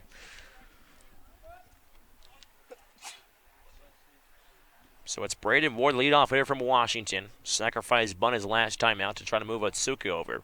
First pitch he sees, hits with a flare out towards center field, and it's right in at the center fielder. Daniels running off towards third base was Rudick. And throw back in to the second baseman, Zamora, and that's how the game ends. You're exactly right, just not the type of double play we were thinking of. But the Firebirds close out a doubleheader sweep here at Eldridge Park. They beat the Wareham Gateman by a final score of 1-0. The first game, a Rago walk-off home run. And here in game 2, it's a Shea Whitcomb solo blast in the 3rd inning that provides all the offense that the Firebirds needed. Again, Firebirds 1 run, 4 hits, 2 errors. For the Gateman, no runs, 6 hits, and no errors. And Josh, we saw the Firebirds take a step once again in the pitching direction, but we saw some hard hit balls from the Firebirds as well. They just didn't, touch the outfield grass or get down for base hits. No, Max Triani is a literal machine, just roping singles left and right. Ray Gill put together a good day at the dish, and this Orleans team has done some really nice things. Defensively, they were great. On the mound, obviously, was the story. And, hey, we avoided the rain, and the Birds picked up 2 wins, their first 2-game win streak of the summer. Again, no rain, and that is the most important part of it all. Again, we've had a couple of rain outs. There have been some fog outs on the Cape, and we're just looking for some Cape League baseball here where we can just have perfect weather. But, again, it's the Firebirds doing it all. Mostly with the arms, though, today, as you take a run through so far. The final lines for the Firebirds pitching. 3 innings for Noah Skirrell to start things off. 2 hits, no runs, no earned, 1 walk, and 1 strikeout. Connor Pellerin coming in 2/3 scoreless. before handing it off to McCarville, Garcia, and then Pramel to close things out, all pitching scoreless innings. So the Firebirds just finding a way to get it done. As we're going to start the Birds post-game show here at Eldridge Park. As Scotty Gange will set things up in studio for himself over there on the on-deck circle of the first base side. Shea Whitcomb will be joining us coming up in a few minutes here on the Birds post-game view.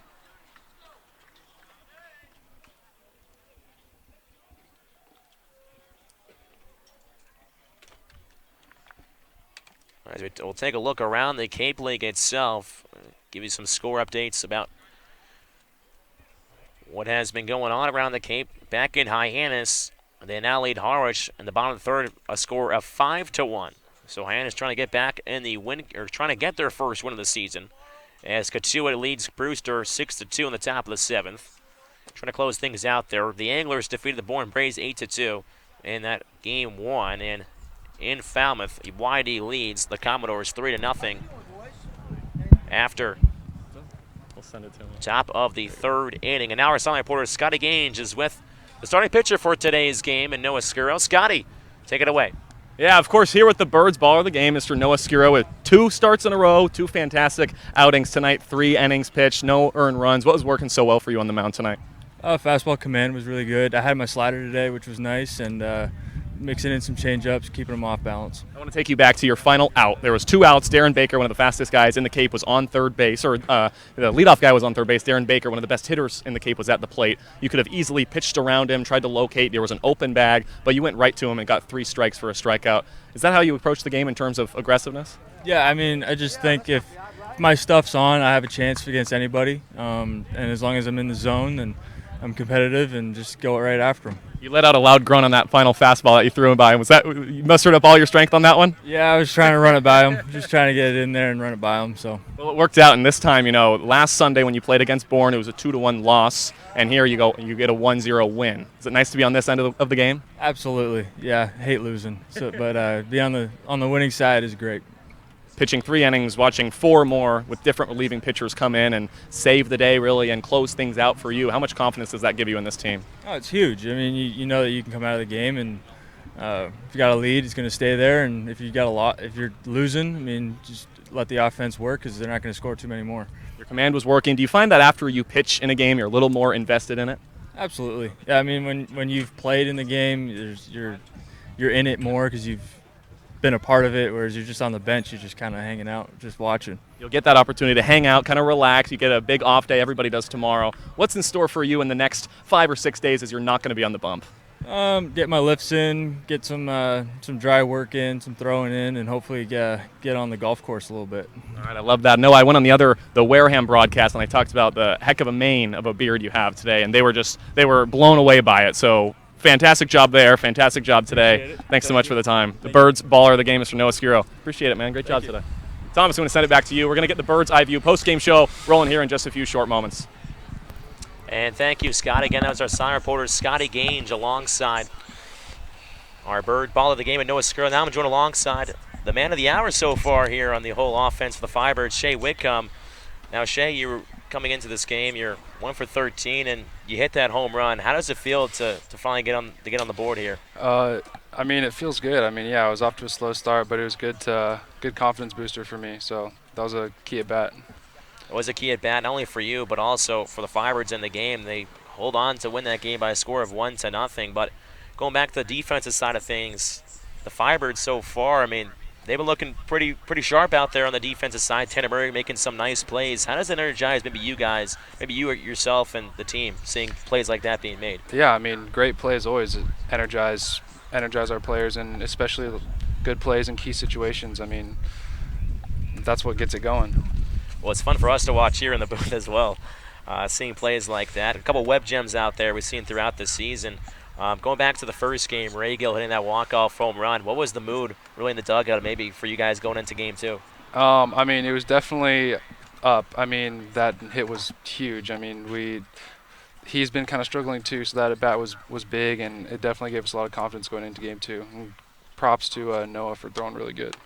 Yeah, the starting pitching and just the pitching in general has been really fun to watch, and it's been really sharp on the mound. for the Firebirds. Now, you're a guy that's coming from a D2 school. Now you're here on the Cape. What's the transition like coming from all the way out in California? I mean, it's a little different. It's not too much of a change, but definitely the scenery and the players and maybe pitching a little bit, but it's definitely nothing too dramatic, too drastic. So you're coming up on an off day tomorrow. I know you're a big fishing and surfing guy. What's on the schedule for tomorrow? I mean, if there was waves, I'd probably be out there surfing, but I'm not in San Diego. But definitely at the gym and maybe hang out with some guys. We got little poker nights going, so. Well, watch out. Shea Whitcomb might run the table there. So, again, that will conclude our interview here with Shea Whitcomb. Shea, thank you very much for joining me, and good luck the rest of the season. Thank you.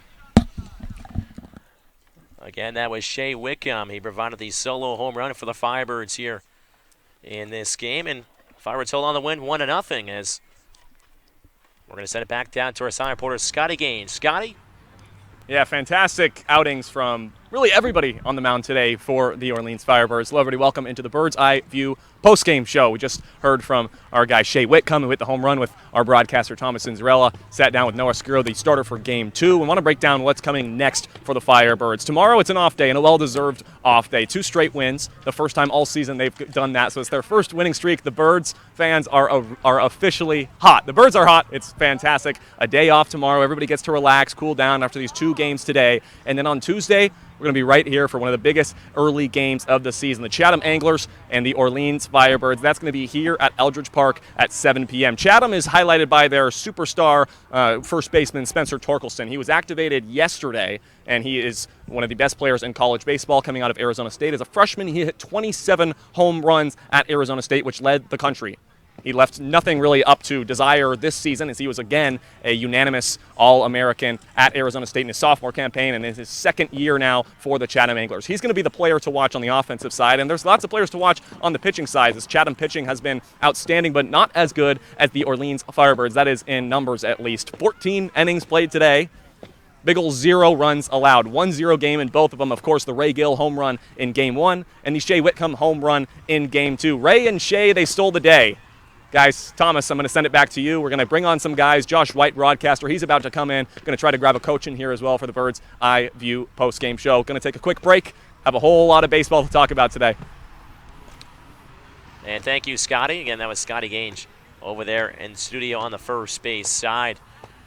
You know, again, he's going back to the Orleans pitching, and they've just been phenomenal this year. Now working on 18 2/3 scoreless innings. That is just unheard of. Obviously, you're coming across a couple games as well, and here on the Cape, you don't have stars that go 7 innings, so it's not like a team can, can get shut out by maybe a star ace here on the Cape. You're facing a plethora of pitchers, especially here in today's 2 games. I mean, Kelly went through 5 pitchers in the first game, and then here in Game 2 went to another 5. So there's 5 pitchers on the mound, and the Firebirds pitching has just been flat out outstanding here over the last couple games or so.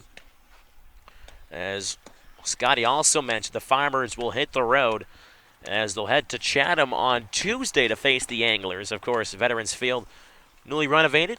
Of course, Orleans here at Eldridge, too, had a couple additions. As the Firebirds head to Chatham on Tuesday after the off day tomorrow. Then Wednesday, head to Cotuit before coming back on Friday after an off day on Thursday to face the Cotuit Kettleers. So a little bit of a home-and-home series going on with Cotuit before they'll face Harwich at Harwich on Saturday and home against Harwich on Sunday. So as our silent reporter, Scotty Gaines, will settle in down there in studio. Scotty, we'll send it back over to you. What you got? Yeah, we are lucky to have the bullpen catcher in here today. Lane, thanks so much for joining in. And we talked about it, 14 innings, no runs allowed. And I know you had a different perspective because for a lot of these relieving guys, you cut them while they were warming up in the bullpen. What was different today in your eyes? Yeah, so, I got to go through all these guys today. They all looked really good. The only thing I would say the big difference is you get really tired out here. You have 2 doubleheader games. These guys, they do a lot of sitting around. So it's really important that they get ready and they're always on top of the game because it could be a pitch, an inning, and Skip can go out there and say, we need you right now. So they always got to be ready. They all did really, really good today. I know a lot of that responsibility of keeping that ready is kind of in your hands and trying to just keep them warm and at least get them warm quickly. What was your job in that today, and how was it different in the fact that there was 2 ball games and every pitcher seemed to be on? Yeah, every pitcher seemed to be on today. Honestly, it's all the bullpen. They all do a great job just, staying focused, getting ready. Everybody, it was a staff game, so a lot of guys, followed through and did what they had to do to get ready today. Yeah. So. The fun thing for today was the fact that there's been so many rain outs, fog outs. Everybody was warm. I know you were warm. You've been probably hanging out for a lot this week, just like everybody on the team has. In terms of approach and you coming in, knowing that every single pitcher is able to pitch, did that change your mindset walking into the field today? Yeah, you cannot have your changed mindset. The rain delays definitely will mess with you a little bit because you never know. Honestly, you could be playing, you could be not. So, but just like me, a lot of these guys here, they're always ready to play. Yeah. Lane's got a fantastic story. Later next week, we're going to do a whole breakdown. He's going to be catching BP, and I'm going to be talking. So he's going to be doing the work, and I'm just going to be talking back and forth with him once we get all the right gear and once we're ready to go. Sound good? Yeah, everything sounds great. Yeah, thank you so much. Can't wait for it, Lane. Thanks so much for joining in on the Bird's Eye View postgame show. Thomas, we got a whole lot of baseball again to talk about today. I'm going to send it back to you, and we're going to continue this show here. And thank you, Scotty. It's a brilliant interview, bringing some insight from the bullpen area. We don't get to hear that very often. Again, that's our sign reporter, Scotty Gaines, here on the Bird's Eye View postgame. As Scotty mentioned, Chatham, we were talking about Chatham, where the Firebirds will face off against them on Tuesday. Spencer Torkelson just hitting his first home run of the season. It's pretty ironic as well that he led the league, all of the NCAA in home runs his freshman season, plays for the Chatham Anglers. And then last year, J.J. Blade, who plays for Vanderbilt, still in the College World Series, trying to win a national championship, played for Orleans last year, and he took his turn leading the NCAA in the country in home runs. So Orleans and Chatham having a rivalry going back to many years just because of how close each town are from each other. And, of course, it seems like anytime Chatham does something to their field, Orleans does it here, just like this past offseason, as our star reporter Scotty Gaines is searching for one more person here on the Bird's Eye View postgame. Again, just a quick recap. Firebirds sweep the doubleheader here at home against Wareham. Firebirds now move to 6-4-1 on the season. They move to 3-2 at home. They're continue their streak at 3-2-1 on the road, 1-3 against the East, but they're a dominant 5-1-1 against the West, and that tie also came against Wareham, so we could have seen the Firebirds 6-1 against the West, which is just unreal to think about how the Firebirds have just controlled and dominated the West so far, but they're going to have to win some games against the East heading down into the stretch, but still plenty of baseball to be played here on Cape Cod. Again, the Firebirds 1-0 win over the Wareham Gateman. Again, the Shea Whitcomb home run delivered all the offense that was needed for the Firebirds. Game took an hour and 42 minutes. As the winning pitcher will be Dawson McCarville. Losing pitcher Bryce Eller, he started the game for the Gateman. As Jeff Primmel will get his third save of the season. And what was, again, another brilliant pitching performance for the Firebirds, as our sign reporter Scotty Gaines is back on the first base side. Scotty, back over to you. Thanks, Thomas. Let's recap to the first game, and here's Jared Schuster, the star of the first game. 3 innings pitched, no earned runs. It seems kind of like a replay of last week, Jared. Yeah, I was just trying to stay with the strong start and build off that, and then towards next week do the same thing. So it's fun for me. I told you as we're walking over here, this is the full circle interview because I talked to you before the game. We were going through some of your rituals, what you were looking for, and it seems like everything you said you were going to try to do today, you did. In terms of accomplishment, how do you feel about yourself right now? I mean, I feel really good. They had a lot of lefties in our lineup, so I try to work with my slider more than my changeup, and worked well. Yeah, I noticed you were working a lot with the slider and the changeup too. Those are both plus pitches, in my eyes they are. And it seems like there was lots of swings and misses and really no problems on the base pass. When you're rolling so well through these innings, how do you really maintain that focus and composure up on the bump? Breathing helps a lot with that. So if you make a bad pitch, you just reset. And, breathing and taking some time off. And David came up to me when I was on the mound and helped me reset also. So it always helps. I talked to Noah Skiro just a few moments ago, and I said, just like him, you've got 5 or 6 days to relax and to get some rehab in and some working out. In terms of the next 3 or 4, what are you going to do to kind of break down this game and look forward to move on to the other? Is it a mindset thing? You're going to be working out the arm a little more? What's your routine? So tomorrow I'll get a good lift in, get a couple more through the week, and then So a couple bullpens, try to build off what happened today, and work on what I need to work on with Troop. We got another game next Sunday, and you're probably slated to pitch then, just because that's the way it's been working out. Are we going to shave next Sunday? For sure, definitely. All right. That sounds fantastic. It seems like it's working for you. Yeah. Jared Schuster, he was the star of Game 1. Thanks so much for joining in. We'll let you go. It's dinner time, isn't it? Yeah, I'm pretty hungry now. All right, go. Thank you, Jared. I appreciate your time. Thomas, we're going to send it back to you. We got one more segment here on the Bird's Eye View postgame show. I think we have a new thing. It's called Schuster Shave Sunday or something like that. As Jared Schuster was the man who started Game 1, threw a gem for the Firebirds once again. He started both games now for the doubleheaders in Game 1, pitched last Sunday in Bourne, now this Sunday, today, against Wareham at home, went 3 strong innings, 3 hits, no runs, no earned, no walks, and 3 strikeouts. And if he is, of course, Kelly develops a rotation here in Orleans. If he does pitch next Sunday, it would be home against Harwich. So that'll be good to see Jared Schuster back at home. And of course, he's pitched now. If he does pitch next Sunday, it'll be 2 of his first 3 starts at home, which isn't too bad for, especially an Orleans Firebirds pitcher here on Cape Cod. A pitch in front of your home fans, maybe a little bit easier than a pitch on the road. I know talking with some of the pitchers, some of the ballpark's mounds maybe aren't as well kept up or just a little more awkward than some others. So, of course, Wareham has the gravel out in the infield.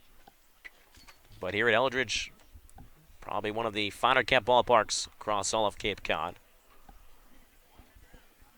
And so side reporter Scotty Gage continues to search for another interview out here as he's out wandering around Eldridge Park.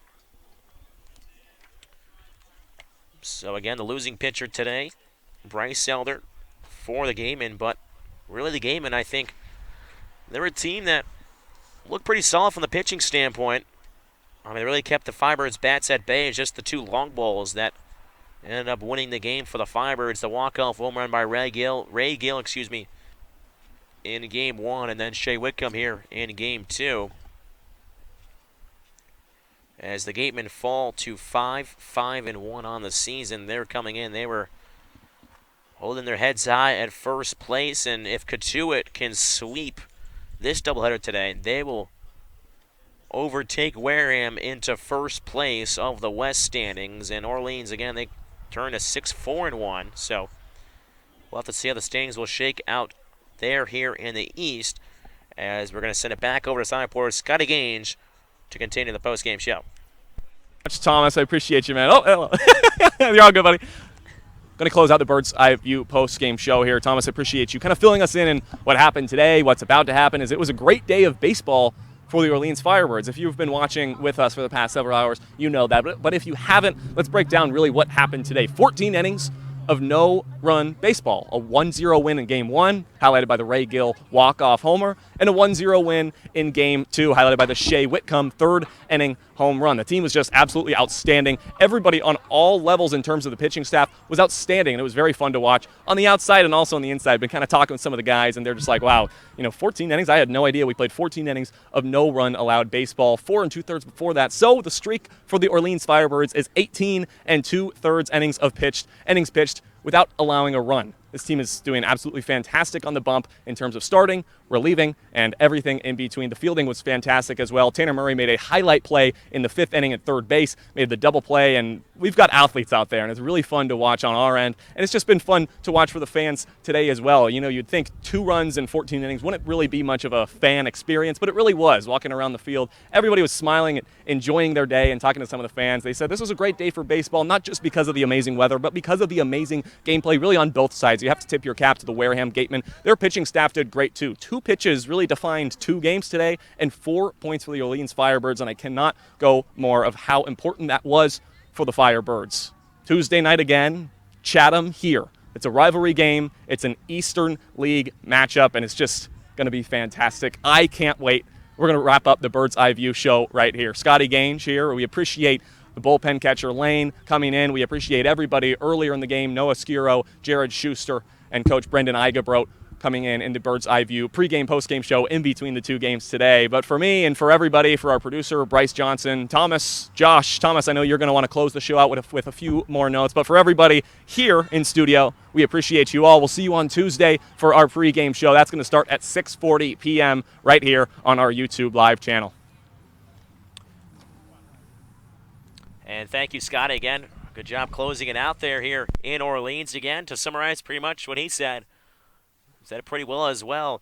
The Firebirds, they take games 1 and 2 here in this doubleheader by a score of 1-0. Both games, so they sweep the Wareham Gateman here on Sunday. Again, an off day tomorrow before heading back here to Eldridge on Tuesday to face the Chatham Anglers, who are fighting it out currently right now in a doubleheader themselves. Again, the home runs from Gill and Whitcomb summed it all up. The shade ratio, as we like to call it around here, did it all, but the outstanding pitching for the Firebirds as well to see how that will carry on into next week. So hopefully all the Firebirds players and us ourselves as well will rest up tomorrow on an off day again until Tuesday. The Firebirds will take on the Chatham Anglers. From our silent reporter, Scotty Gage, our producer, Bryce Johnson, my broadcast partner, Josh White. I'm Thomas Inzarello saying so long from Eldridge Park. We'll see you right back here